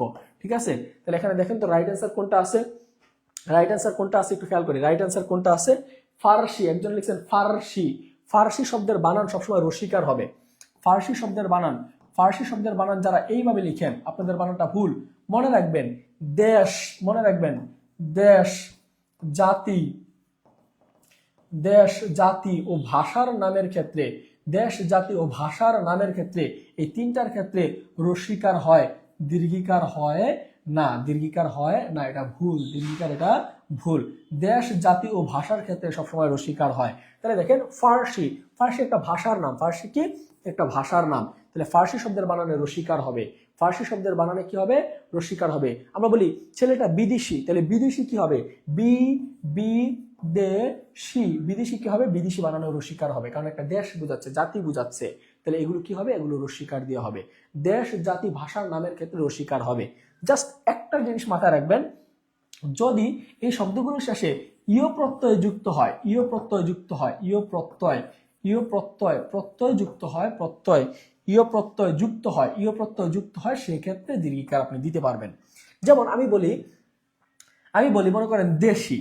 এই দেশি শব্দের বানান হবে রসিকার, কিন্তু দেশির সাথে যদি আমি ইয় প্রত্যয় যুক্ত করে দেই তাহলে কিন্তু এটা হয়ে যাবে দেশীয়। তখন কিন্তু এখানে আপনি দেশ, জাতি, ভাষা যত যাই থাকুক দেশীয় বানানে আবার আপনি দীর্ঘিকার দিয়ে লিখতে হবে। আশা করি যে লিখেছিলেন তার উত্তরটি সঠিক হয়েছে, মানে তার কনফিউশনটি সঠিক হয়েছে। তাহলে আজকের পর থেকে আমরা মাথায় রাখবো দেশ, জাতি, ভাষার ক্ষেত্রে সবসময় রসিকার হয়। দেশ, জাতি, ভাষার ক্ষেত্রে সবসময় রসিকার হয়। আমরা বাঙালি জাতি, জাতি বানান রসিকার, কিন্তু আমরা যদি বলি আমাদের জাতীয়তা কি? জাতীয়তা শব্দের শেষে ইয় প্রত্যয় থাকলে তখন হবে। এই তো আসছে আরেকজন আসছে রাজ শেখ। আপনাদেরকে তো আমার ভালো লাগে যখন আপনারা ব্যতিক্রম কিছু প্রশ্ন করেন। দেখেন দেশ, জাতি, ভাষার ক্ষেত্রে সবসময় রসিকার হয়। এখন আমার কথা হচ্ছে ভাই, তাহলে চীন বানানে কেন রসিকার হইল? শুধু চীন না, তিনটা দেশের নাম আছে। চীন, মালদ্বীপ, মালদ্বীপ, চীন, মালদ্বীপ, আর একটা হচ্ছে শ্রীলঙ্কা, শ্রীলঙ্কা, শ্রীলঙ্কা। এই তিনটা দেশের নামের ক্ষেত্রে আবার দীর্ঘিকার হয়, যে এগুলো ব্যতিক্রম। চীন, চীন, মালদ্বীপ, শ্রীলঙ্কা, চীন, মালদ্বীপ, শ্রীলঙ্কা, এই তিনটা দেশের বানানের ক্ষেত্রে দীর্ঘিকার। আর বাকি যত দেশ আছে সব দেশের বানানেই দেখেন রসিকার দিয়ে লেখা। সব দেশের বানান রসিকার দিয়ে লেখা। চীন, মালদ্বীপ আর হচ্ছে শ্রীলঙ্কায় তিনটা দেশের বানান দীর্ঘিকার দিয়ে, আর বাকি সব বানান দেখেন রসিকার দিয়ে। ঠিক আছে? দেখেন আমরা যদি বলি ভারতী বাংলা, তাহলে ভারতী, ভারতী, ভারতী বানান হবে রসিকার দিয়ে। কিন্তু যখন আমি বলবো ভারতীয় পণ্য বয়কট করুন, তাহলে ভারতীয়, এখন শব্দে দেখেন এখানে ইয় প্রত্যয় আছে, ইয় প্রত্যয় আছে, এর জন্য এটা দীর্ঘ হয়েছে। কিন্তু যখন আমরা বলবো ভারতী তখন রসিকার।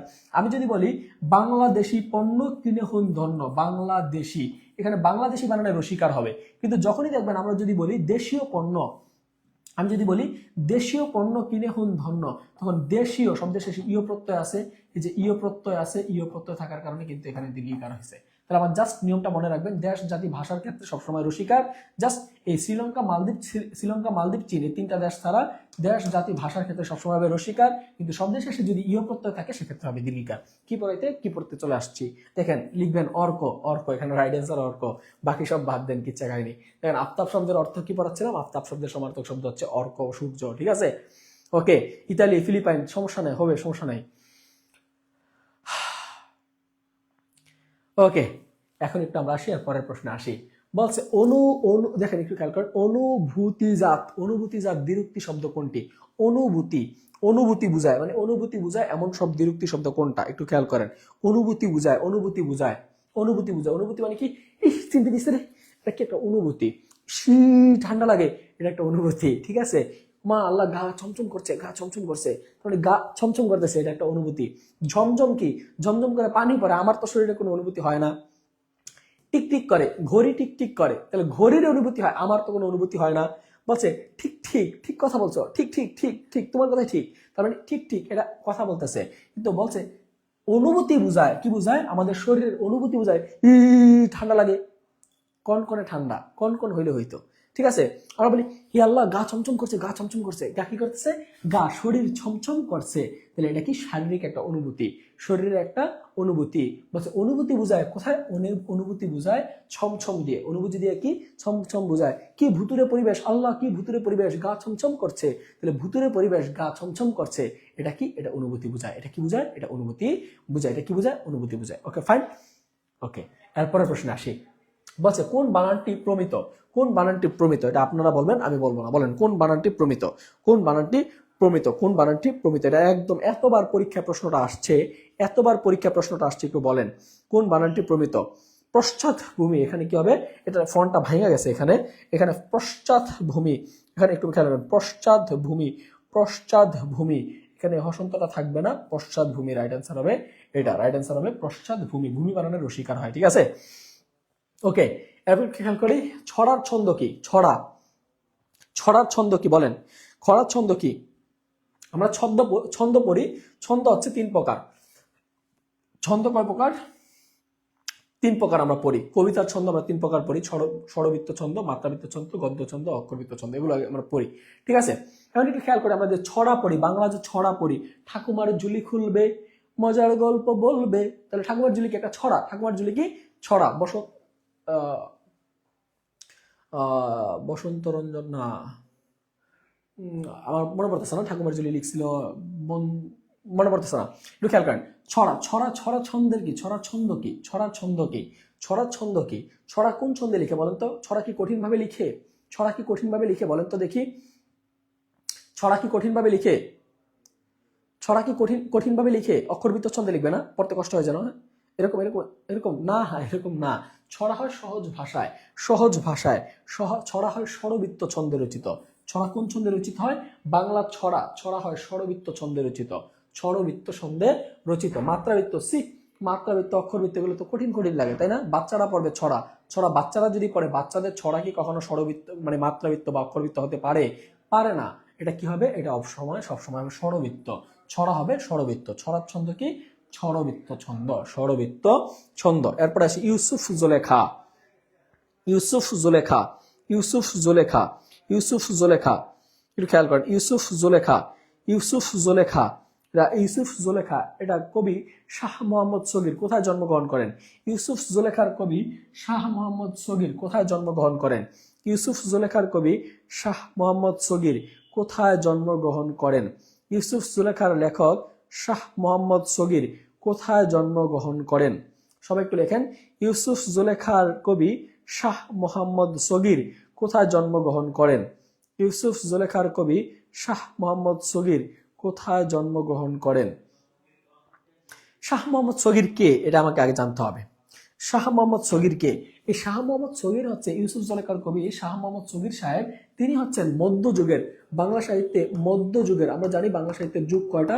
বাংলা সাহিত্যের যুগ হচ্ছে 3টা। বাংলা সাহিত্যের যুগ কয়টা? বাংলা সাহিত্যের যুগ হচ্ছে 3টা। একটা হচ্ছে প্রাচীন যুগ, একটা হচ্ছে মধ্যযুগ, একটা হচ্ছে আধুনিক যুগ। এগুলোর মধ্যে আবার অনেকগুলো ভাগ আছে, কিন্তু প্রধানত ভাগ করা হয় 3 ভাগে: প্রাচীন, মধ্য, আধুনিক। এই হচ্ছে 3টা যুগ। এর মধ্যে বাংলা সাহিত্যে মধ্যযুগের অন্যতম কবির নাম হচ্ছে এই শাহ মোহাম্মদ সগীর। এটা মূলত একটা ইউসুফ জুলেখা একটা অনুবাদ কাব্য। এটা কি? এটা একটা অনুবাদ কাব্য। এটা কি কাব্য? এটা একটা অনুবাদ কাব্য। এটা কি কাব্য? এটা একটা অনুবাদ কাব্য। মধ্যযুগে, প্রথমত মধ্যযুগে আমরা দেখতে পেতাম বাংলা সাহিত্যে অনুবাদ সাহিত্য খুব বেশি প্রচলন ছিল। মধ্যযুগে কি ছিল? বাংলা সাহিত্যে অনুবাদ সাহিত্যের অনেক প্রচলন ছিল। ইসলামিক কাহিনীতে দেখেন, একটু খেয়াল করেন, ইসলামী কাহিনী, অনেকে কাহিনী মানে দীর্ঘিকার দিয়ে লিখেন, দীর্ঘিকার আগে ছিল, এখন রসিকার। অনেক ইসলামিক কাহিনী ও কাব্যধারা, কাব্যধারাকে তিনি জনপ্রিয় করে তোলেন এই আমাদের মধ্যযুগের কবি আমাদের শাহ মোহাম্মদ সগীর। তিনি হযরত ইউসুফ আলাইহিস সালামের এবং জুলেখার জীবনী নিয়ে তিনি মূলত একটি সাহিত্যকর্ম অনুবাদ করেন। এই ইউসুফ জুলেখা কিন্তু এটার নাম নয়, এর প্রথম যে গ্রন্থটা ছিল, যে প্রকৃত গ্রন্থটা ছিল, ওইটার নাম ছিল ইউসুফ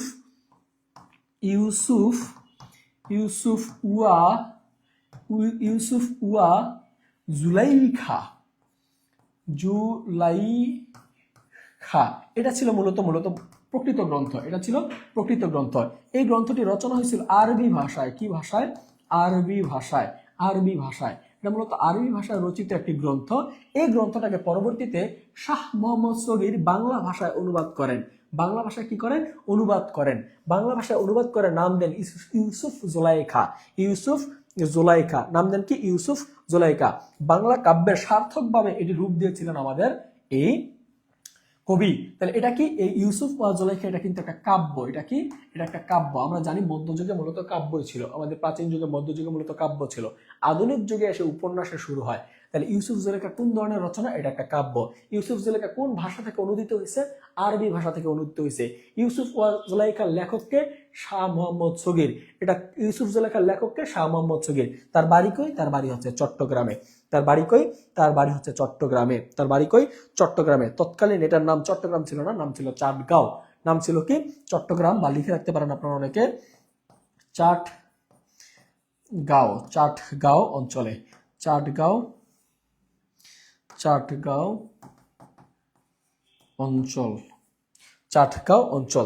অঞ্চল। ঠিক আছে। তার সময়কাল ছিল আনুমানিক 1500 শতকের দিকে। তিনি এই সাহিত্যকর্ম রচনা করেছিলেন। তিনি 1500 শতকের দিকে তিনি রচনা করেছিলেন। 1500 শতকের দিকে তিনি এটি রচনা করেছিলেন। তার মূলত তিনি ছিলেন মুসলিম বাংলা সাহিত্যিক। ওকে, আমরা পরের প্রশ্নে চলে যাই। পরের প্রশ্নে আসি। বিবৃত স্বরধ্বনি বলতে কি বোঝায়? বলেন তো, বিবৃত স্বরধ্বনি বলতে আপনারা কি বুঝেন? বিবৃত স্বরধ্বনি বলতে কি বোঝায়? বিবৃত স্বরধ্বনি বলতে আপনারা কি বুঝেন বলেন? বিবৃত স্বরধ্বনি বলতে আপনারা কি বুঝেন বলেন? বিবৃত মানে হচ্ছে মুখটা আ করে খোলা থাকবে। মুখ এরকম করে খোলা থাকবে। খোলা। বিবৃত মানে হচ্ছে বড় বাহিরে থাকবে, ওকে, একটু খেয়াল করি। আমরা বলি না স্বরে আ উচ্চারণ করলে কি হবে? তাহলে আটা কি? আটা হচ্ছে বিবৃত। বিবৃত, মুখে আ করে উচ্চারণ করতে হয়। ঠিক আছে, এটা হচ্ছে বিবৃত স্বরধ্বনি। তাহলে বলছে মুখ যে জায়গায় বড় থাকবে, মুখ কি থাকবে? খোলা থাকবে, এগুলোকে বলা হয় বিবৃত স্বরধ্বনি। এগুলোকে কি বলা হয়? বিবৃত স্বরধ্বনি। তাহলে একটু খেয়াল করি। বলছে যে স্বরধ্বনি উচ্চারণের সময় ঠোঁট বেশি খোলা থাকে তাকে বলা হয়। আচ্ছা, যে ধ্বনি উচ্চারণের সময় জিভ উঁচু থাকে, যে ধ্বনি উচ্চারণের সময় অবিকৃতভাবে উচ্চারিত হয়, যে স্বরধ্বনি উচ্চারণের সময় বিকৃত ঘটে, তাহলে এখানে রাইট অ্যান্সার কোনটা হবে বলেন তো দেখি? শিক্ষার্থী বন্ধুরা বলেন তো, রাইট অ্যান্সার কোনটা হবে?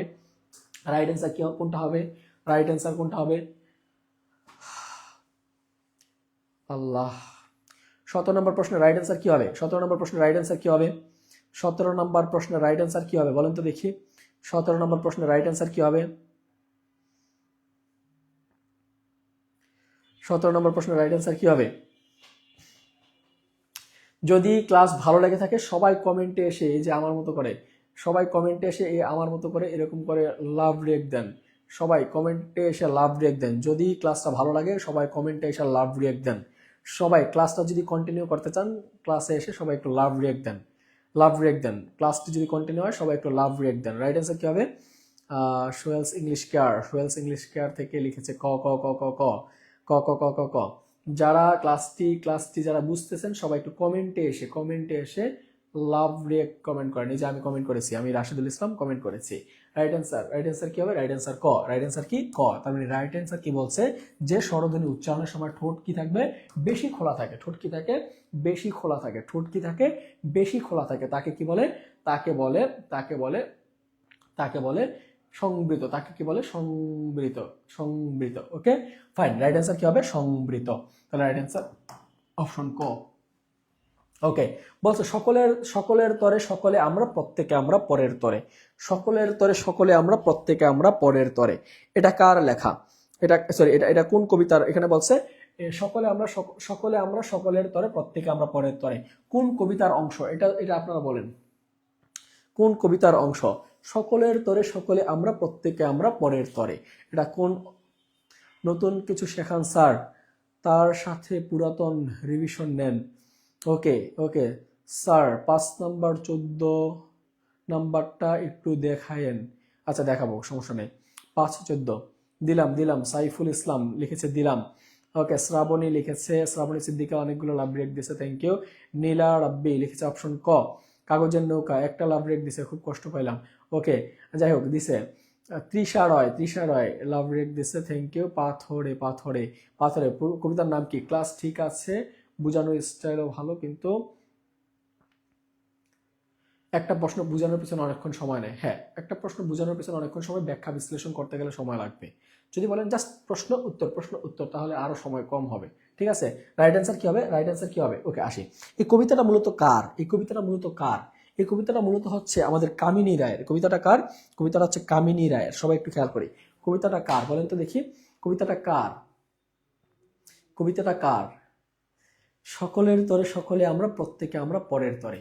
সকলের তরে সকলে আমরা প্রত্যেকে আমরা পরের তরে। সকলের তরে সকলে আমরা প্রত্যেকে আমরা পরের তরে। দেখেন এই কবিতাটা মূলত হচ্ছে আমাদের কামিনী রায়ের। কার? কামিনী রায়ের লেখা। কামিনী রায়ের লেখা একটা কবিতা। এই কবিতাটার নাম হচ্ছে সুখ। কবিতার নাম কি? কবিতার নাম হচ্ছে সুখ। তাহলে সুখ কবিতায় কামিনী রায় লিখেছে সকলের তরে সকলে আমরা প্রত্যেকে আমরা পরের তরে। হয়তো কবিতাটার লাইন এরকম ছিল, সকলের মুখে হাসিবার দেখে পড়ছে না মুছ। একটু খেয়াল করেন, কবিতার লাইনটা এরকম ছিল, সকলের মুখ হাসিবার দেখে পরানা মুছিতে নয়ন ধার। দেখেন পরিহিত ব্রতে পরাণ রাখিতে চাপিয়া আপন বিষাদ ভার। আপনার লয়ে বিব্রত রহিতে আসি নাই কেহ অবনী পরে। সকলের তরে সকলে আমরা প্রত্যেকে আমরা পরের তরে। মূলত এটা হচ্ছে তার এই কবিতাটা মূলত তার হচ্ছে আলো ছায়া। এই কবিতাটা, এই সুখ কবিতায় তিনি এগুলো বলছে, এটা মূলত আলো ছায়া কাব্যগ্রন্থের একটি কবিতা। আলো ও ছায়া কাব্যগ্রন্থের মূলত একটি কবিতা। তার উল্লেখযোগ্য আরো কিছু কাব্যগ্রন্থ আছে কামিনী রায়ের। এই কামিনী রায় ম্যাডামের তার আরো কিছু উল্লেখযোগ্য সাহিত্যকর্ম আছে, যেমন আমরা বলতে পারি আলো ছায়া। আমরা আরেকটা রচনার নাম জানি নির্মল্য। তার আরেকটা রচনার নাম হচ্ছে জীবন পথে। তার আরেকটা রচনার নাম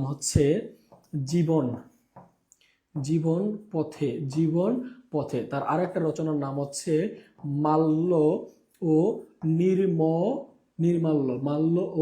নির্মাল্য।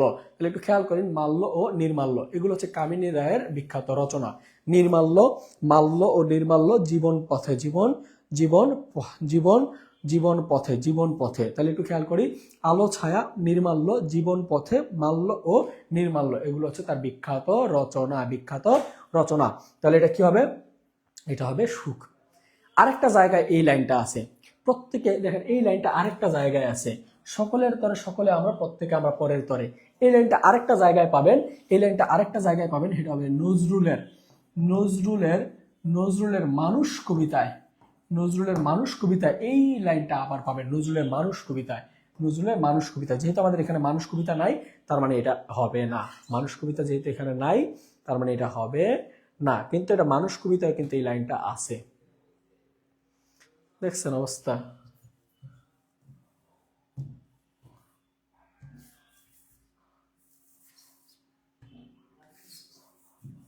ওকে ফাইন, রাইট অ্যান্সার সুখ। ওকে, এরপর একটা আছে কাজী নজরুল ইসলামের কোন গ্রন্থটি বাজেয়াপ্ত বা নিষিদ্ধ করা হয়নি? কাজী নজরুল ইসলামের কোন গ্রন্থটি নিষিদ্ধ করা হয়নি? আকাশী জান্নাত মেঘ ভালিকা, তোমাকে দেখে ফেলেছি ভাইয়া। ওকে, ঠিক আছে, একটু খেয়াল করি। আমরা বলছি কাজী নজরুল ইসলামের গ্রন্থ বাজেয়াপ্ত করা হয়েছে পাঁচটা গ্রন্থ তার বাজেয়াপ্ত করা হয়েছে কাজী নজরুল ইসলামের। ঠিক আছে, 5টা গ্রন্থকে বাজেয়াপ্ত করা হয়েছে, এর মধ্যে কোন গ্রন্থটা বাজেয়াপ্ত করা হয় নাই? কাজী নজরুল ইসলামের 5টা গ্রন্থ, 5টা বইকে বাজেয়াপ্ত করা হয়েছে বা নিষিদ্ধ ঘোষণা করা হয়েছে।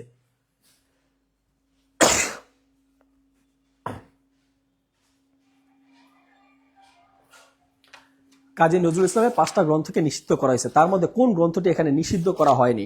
কাজী নজরুল ইসলামের 5টা গ্রন্থকে কি করা হয়েছে? নিষিদ্ধ করা হয়েছে, এর মধ্যে কোন গ্রন্থটি নিষিদ্ধ করা হয়নি? একটু বলেন তো দেখি, সবাই একটু বলেন তো দেখি, কাজী নজরুল ইসলামের 5টা গ্রন্থকে নিষিদ্ধ করা হয়েছে, এর মধ্যে এখানে কোন গ্রন্থটা আছে যেটা নিষিদ্ধ করা হয়নি? নিষিদ্ধ করা হয়নি। একটু দেখি 5টা গ্রন্থের নামগুলো আমরা জেনে রাখি, পৃথিবীতে যত প্রশ্ন আসবে সব প্রশ্নের উত্তর আমরা করতে পারবো, গ্রন্থগুলোর নাম কি একটু খেয়াল করি। গ্রন্থগুলোর নাম হচ্ছে, 1 নম্বর লিখবেন যুগবাণী, 1 নম্বর হচ্ছে যুগবাণী, 2 নম্বরে লিখবেন যুগবাণী, 2 নম্বর হচ্ছে বিষের বাসী, যুগবাণী বিষের বাসী,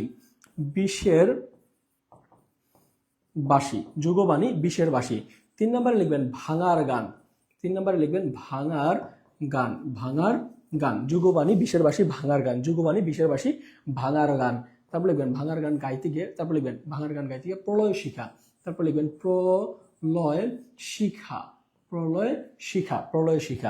আরেকটা লিখবেন চন্দ্রবিন্দু,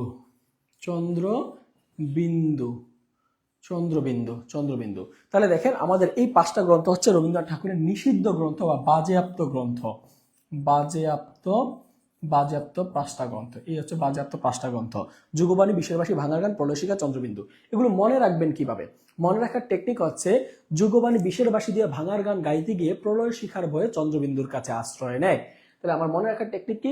যুগবাণী বিষের বাসী দিয়ে ভাঙার গান গাইতে গিয়ে প্রলয় শিখার ভয়ে চন্দ্রবিন্দুর কাছে আশ্রয় নেয়। অনেক ক্লাস করছি, সবাই আসেন নাস্তা করি, ঠিক আছে? আপনি পার্সেল করে আমাকে পাঠাই দেন এগুলা, ঠিক আছে? যুগবাণী বিষের বাসী দিয়ে ভাঙার গান গাইতে গিয়ে প্রলয় শিখার ভয়ে চন্দ্রবিন্দুর কাছে আশ্রয় নেয়। মনে রাখার টেকনিক কি? যুগবাণী বিষের বাসী দিয়ে ভাঙার গান গাইতে গিয়ে প্রলয় শিখার ভয়ে চন্দ্রবিন্দুর কাছে আশ্রয় নেয়। তাহলে এগুলো কি? এই 5টা হচ্ছে বাজেয়াপ্ত গ্রন্থ। এখন এখানে দেখেন বলছে কোনটা বাজেয়াপ্ত হয়নি, তার মানে এর বাহিরে কোনটা আছে। তাহলে দেখি আমরা, এখানে প্রথম আছে বিষের বাসী, তাহলে বিষের বাসী কি হয়েছে? বাজেয়াপ্ত হয়েছে। ভাঙার গান গাইতে গিয়ে প্রলয় শিখার ভয়ে চন্দ্রবিন্দুর কাছে আশ্রয় নেয়, বাজেয়াপ্ত হয়েছে। চন্দ্রবিন্দু কি হয়েছে? চন্দ্রবিন্দু বাজেয়াপ্ত হয়েছে। অগ্নিবীণা কি হয় নাই? বাজেয়াপ্ত হয় নাই। বাজেয়াপ্ত হয় না, তার মানে রাইট অ্যান্সার হবে অগ্নিবীণা। সবকটা ভুল। রাইট অ্যান্সার কি? রাইট অ্যান্সার হবে অগ্নিবীণা। রাইট অ্যান্সার কি হবে? অগ্নিবীণা। রাইট অ্যান্সার কি হবে? অগ্নিবীণা। এই বাচ্চারা সবাই একটু আসেন এদিকে।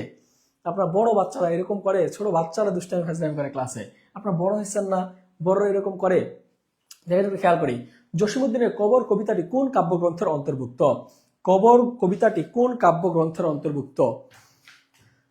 জসীমউদ্দীনের কবর কাব্যগ্রন্থটি কোন কাব্যগ্রন্থের অন্তর্ভুক্ত?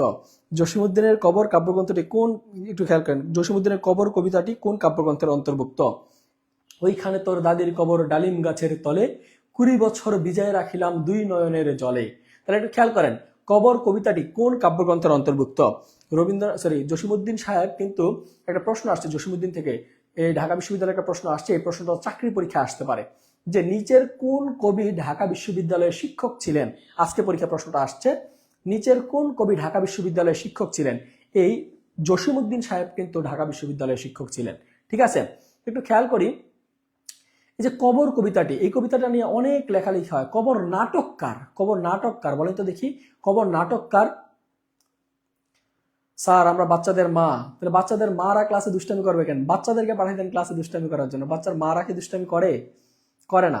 একটু খেয়াল করি, কবর নাটকটি কার লেখা? কবর নাটক লেখা, বিখ্যাত একটি নাটক কবর, মুনির চৌধুরীর লেখা, ভাষা আন্দোলন ভিত্তিক রচনা মুনির চৌধুরীর এই কবর নাটক। মনে রাখবেন, কবর নাটক কার লেখা?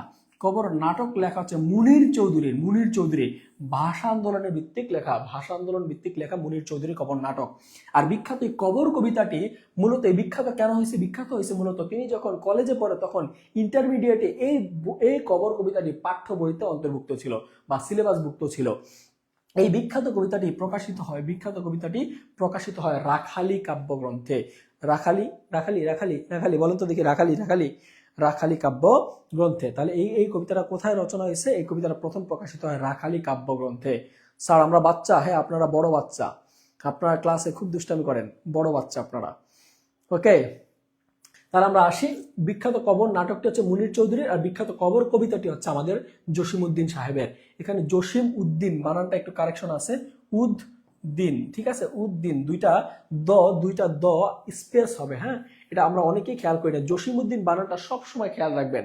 জসিম উদ্দিন বানানটা আমরা অনেক শিক্ষার্থী আছি, আমরা অনেক পরীক্ষার্থী আছি, জসিম উদ্দিন বানানটি আমরা অনেকেই ভুল করি। জসিম উদ্দিন বানানটি আমরা অনেক মানুষ ভুল করি। জসিম উদ্দিন, মনে রাখবেন জসিম উদ্দিন, তার বানান জসিম উদ্দিন না, তার নাম হচ্ছে জসিম উদ্দিন, তার নাম কি জসিম উদ্দিন। তাহলে জসিম উদ্দিন বানানটি কি? জসিম উদ্দিন বানানটি সবাই খেয়াল রাখবেন, জসিম উদ্দিন বানানের স্পেলিংটা হবে এরকম যে জসিম রসৌ দ উদ হসন্ত, তারপর হচ্ছে দ দীর্ঘিকার দি নদিন। অনেক জায়গায় টাইপিং মিস্টেকের কারণে আমি ক্লাস শেষে ফোন দিচ্ছি, অনেক জায়গায় টাইপিং মিস্টেক হয় কেন? কারণ এখানে হসন্ত থাকার কারণে অনেক সময় এই দটা একসাথে হয়ে যায়। জসিমউদ্দিন বানানটা এইভাবে লিখবেন সবাই, ঠিক আছে? তাহলে জসিমউদ্দিনের রাখালি কাব্যগ্রন্থে প্রকাশিত হয়। ওকে, দেখতে দেখতে আমাদের ঘড়ির কাঁটায় 10টা 10, আমাদের ক্লাসও প্রায় শেষের দিকে। তো আপনারা যারা 90 দিনে জাস্ট 90 দিনে 19তম নিবন্ধন পরীক্ষায় আপনারা ফাউন্ডেশন ব্যাচে ভর্তি হতে চান, আপনারা চাইলে আমাদের একটা কোর্স চলমান আছে। কোর্স ফি হচ্ছে মাত্র 2799 টাকা, না 50% ডিসকাউন্টে মাত্র 1399 টাকা কোর্স ফি চলমান আছে।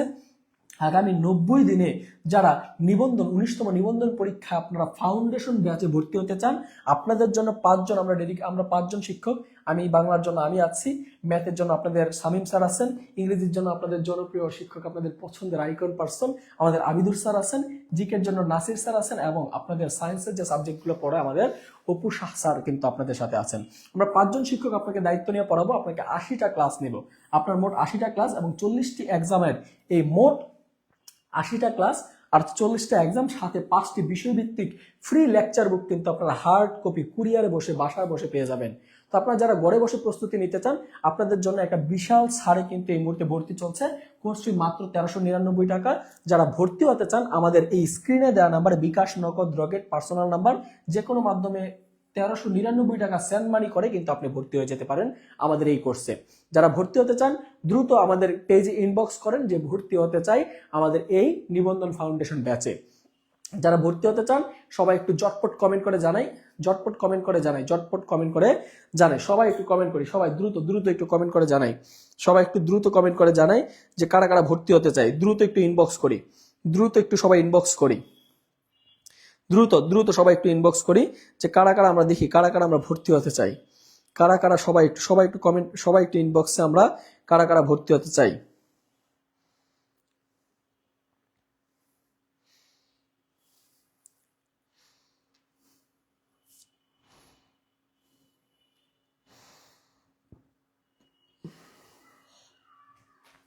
কারা কারা ভর্তি হতে চাই? যারা ভর্তি হতে চাই সবাই একটু ইনবক্স করি। আর যারা ক্লাসে ভর্তি হতে চান আপনারা এই যে এইখানে স্ক্রিনে দেওয়া নাম্বারে সবাই কবে থেকে ক্লাস শুরু হবে আপনারা একটু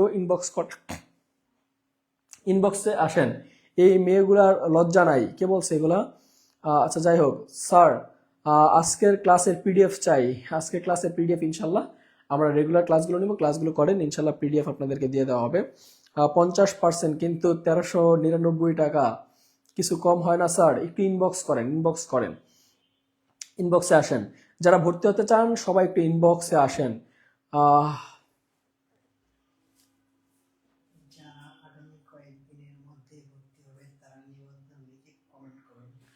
ও যারা এখন ভর্তি হবেন, তারা তো এখানে ইনবক্সে এখন সাথে সাথে ভর্তি হতে পারেন।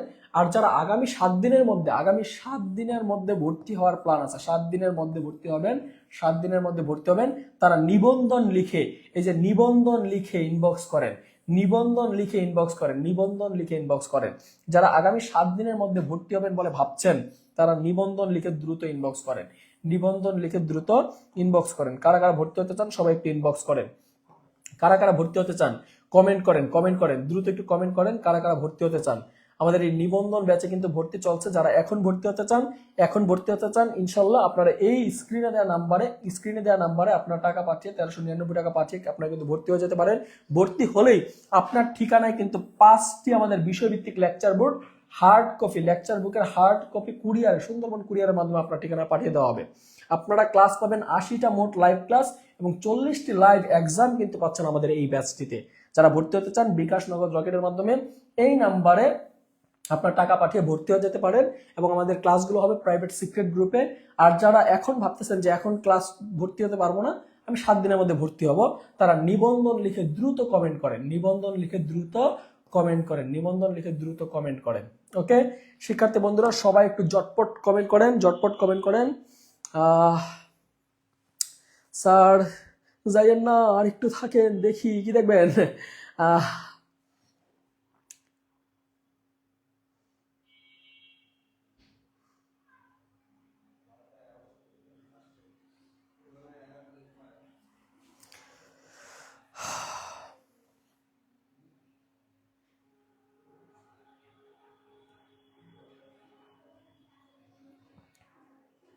সবাই একটু কমেন্ট করেন, সবাই।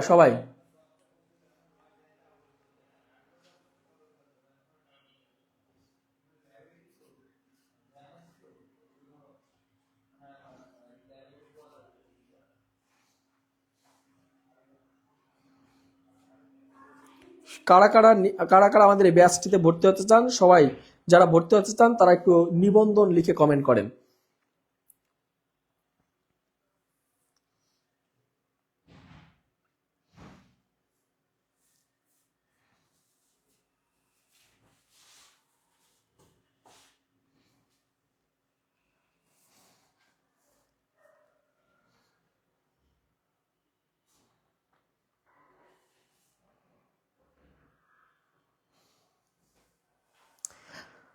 যারা ভর্তি হতে চান সবাই একটু নিবন্ধন লিখে কমেন্ট করেন।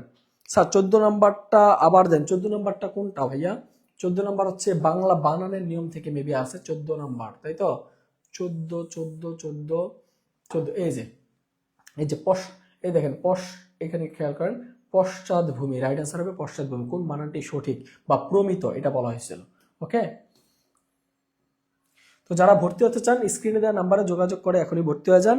নিবন্ধনের ক্লাস কবে থেকে শুরু আপনারা একটু ইনবক্স করেন, ইনশাল্লাহ আপনাকে সকল বিস্তারিত তথ্য, আমাদের যাবতীয় বিস্তারিত তথ্য ইনশাল্লাহ জানিয়ে দেওয়া হবে। স্যার সামনের মাসে ভর্তি হওয়া যাবে না, সামনের মাসে পরীক্ষার বেশি দিন নাই তো, 90 দিন। আপনি আগে ভর্তি হলে আগে ক্লাসগুলো পাবেন। যারা আগে ভর্তি হবেন তারা আগে ক্লাসগুলো পাবেন। স্যার নেক্সট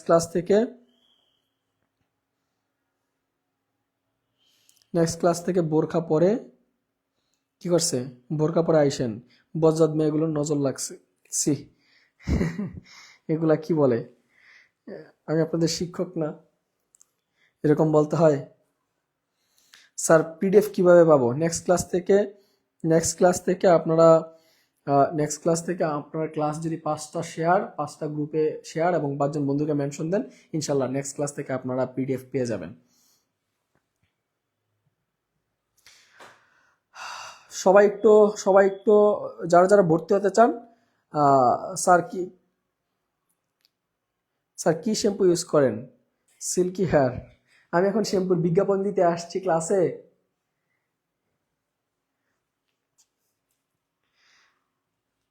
এই কোর্সে ভর্তি হয়ে যাও, ঠিক আছে?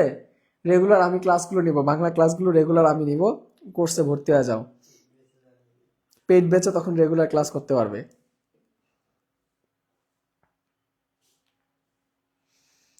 এই কি হয়েছে? আপনার কমেন্ট কে দেখে না? জান্নাত মেঘবালিকা, আপনার কমেন্ট আমি দেখছি। আপনার ক্লাস কে দেখে না বলছে? হ্যাঁ, সাউন্ড কি শুনতে পাচ্ছেন সবাই? আমি নিজেই তো দেখতে পারি, সাউন্ড শোনা যাচ্ছে।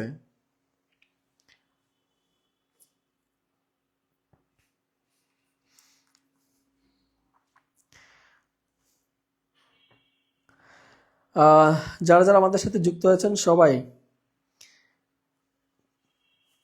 সবাই একটু যারা ভর্তি হতে চান আমাদের নিবন্ধন ব্যাচটিতে কিন্তু দ্রুত ভর্তি হতে পারবেন, দ্রুত ভর্তি হয়ে যান, কারণ 90 দিনের কোর্স আপনারা যদি 9 দিন লেট করেন তাহলেই কিন্তু 9 দিন কমে গেল। ঠিক আছে, 9 দিনের মধ্যে যদি এই 90 দিনের কোর্সটাতে যদি কেউ ভর্তি হতে চান তারা অবশ্যই অবশ্যই আমাদের এই নিবন্ধন লিখে কমেন্ট করেন, আমরা ইনশাল্লাহ আপনাদেরকে প্রসেস জানিয়ে দিব, আমাদের ভর্তি প্রসেস এবং ক্লাস রুটিন সবকিছু আপনাকে ইনবক্সে দিয়ে দেওয়া হবে। তো যারা ভর্তি হতে চান তারা সবাই একটু কমেন্ট করে জানান কারা কারা ভর্তি হতে চান। প্রাইমারি এডমিট আসছি যারা, তাদের কি হবে ভাই? যারা প্রাইমারিতে ভর্তি আছে তাদেরকে আবার ভর্তি হতে হবে? হুরারা ভাই পেজে মেসেজ করেন, আপনার পেজে মেসেজ করেন, যারা আমাদের পেইড ব্যাচে ভর্তি আছেন প্রাইমারিতে তারা আমাদের পেজে মেসেজ করেন, আপনাদেরকে জানিয়ে দেওয়া হবে। ঠিক আছে স্যার, এডমিন বানাই দিছি, স্যারকে এরা এডমিন বানাই দিছে। আমি আমি আমি আমি তো ক্লাস নেই ভাই, আমি তো জানি না এই বিষয়। আপনারা ভর্তি হয়ে আমাকে একটু কনফার্ম করবেন, জানাবেন কারা কারা এই মুহূর্তে টাকা পাঠিয়েছেন। এই নাম্বারে 01873162083, এই নাম্বারে কারা কারা টাকা পাঠিয়েছেন, টাকা পাঠিয়ে আমাকে একটু কাইন্ডলি জানান যে ভর্তি হয়েছেন। দেখি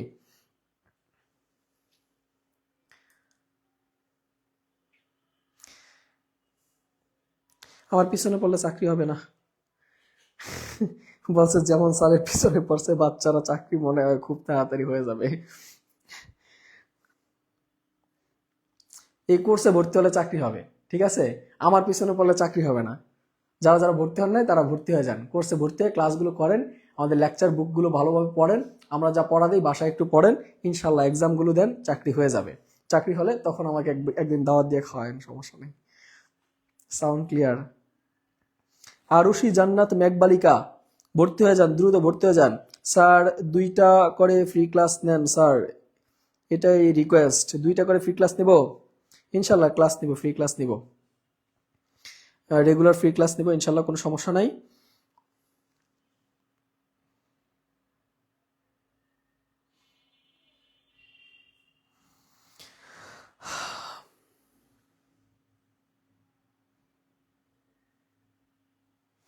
স্যার ভর্তি হতে চাই, ভর্তি হতে চান যারা, এই যে আসমতারা ভর্তি হতে চান, আপনি একটু জাস্ট নিবন্ধন লিখে, এই যে নিবন্ধন লিখে একটু কমেন্ট করেন, নিবন্ধন লিখে কমেন্ট করেন। যারা ভর্তি হতে চান এই যে আসমতারা ইনবক্স করেন অথবা নিবন্ধন লিখে কমেন্ট করেন, নিবন্ধন লিখে কমেন্ট করেন।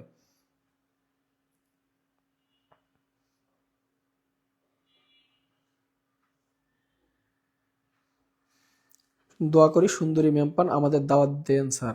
মানে মূল কথা দাওয়াত আমি দিব, মানে ঘুরে ফিরে কথা একটাই, স্যার আপনাকে অনেক সুন্দর লাগতেছে, আপনি একদিন খাওয়ান, মানে এটা বললেই তো হয়। আমি খাওয়াইতে হয়তো পারবো না ভাই, ক্লাসে কোর্সে ভর্তি হন, যদি মন চায় চাকরি বাকরি পাই মিষ্টি নিয়ে একদিন দাওয়াত দিন, মিষ্টি নিয়ে আসেন, ইনশাল্লাহ আপনার কষ্ট করে পড়াইছে আমরা দাওয়াত দিতে পারবো না ভাই, আপনি দাওয়াত দিয়ে খাওয়ান।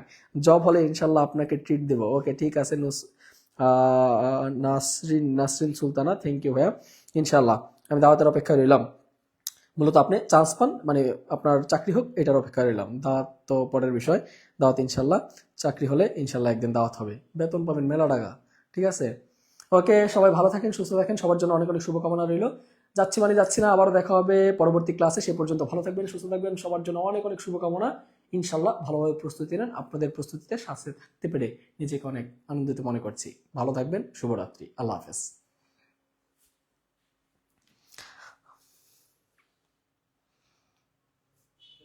সাথে থাকতে পেরে নিজেকে অনেক আনন্দিত মনে করছি। ভালো থাকবেন, শুভরাত্রি, আল্লাহ হাফেজ।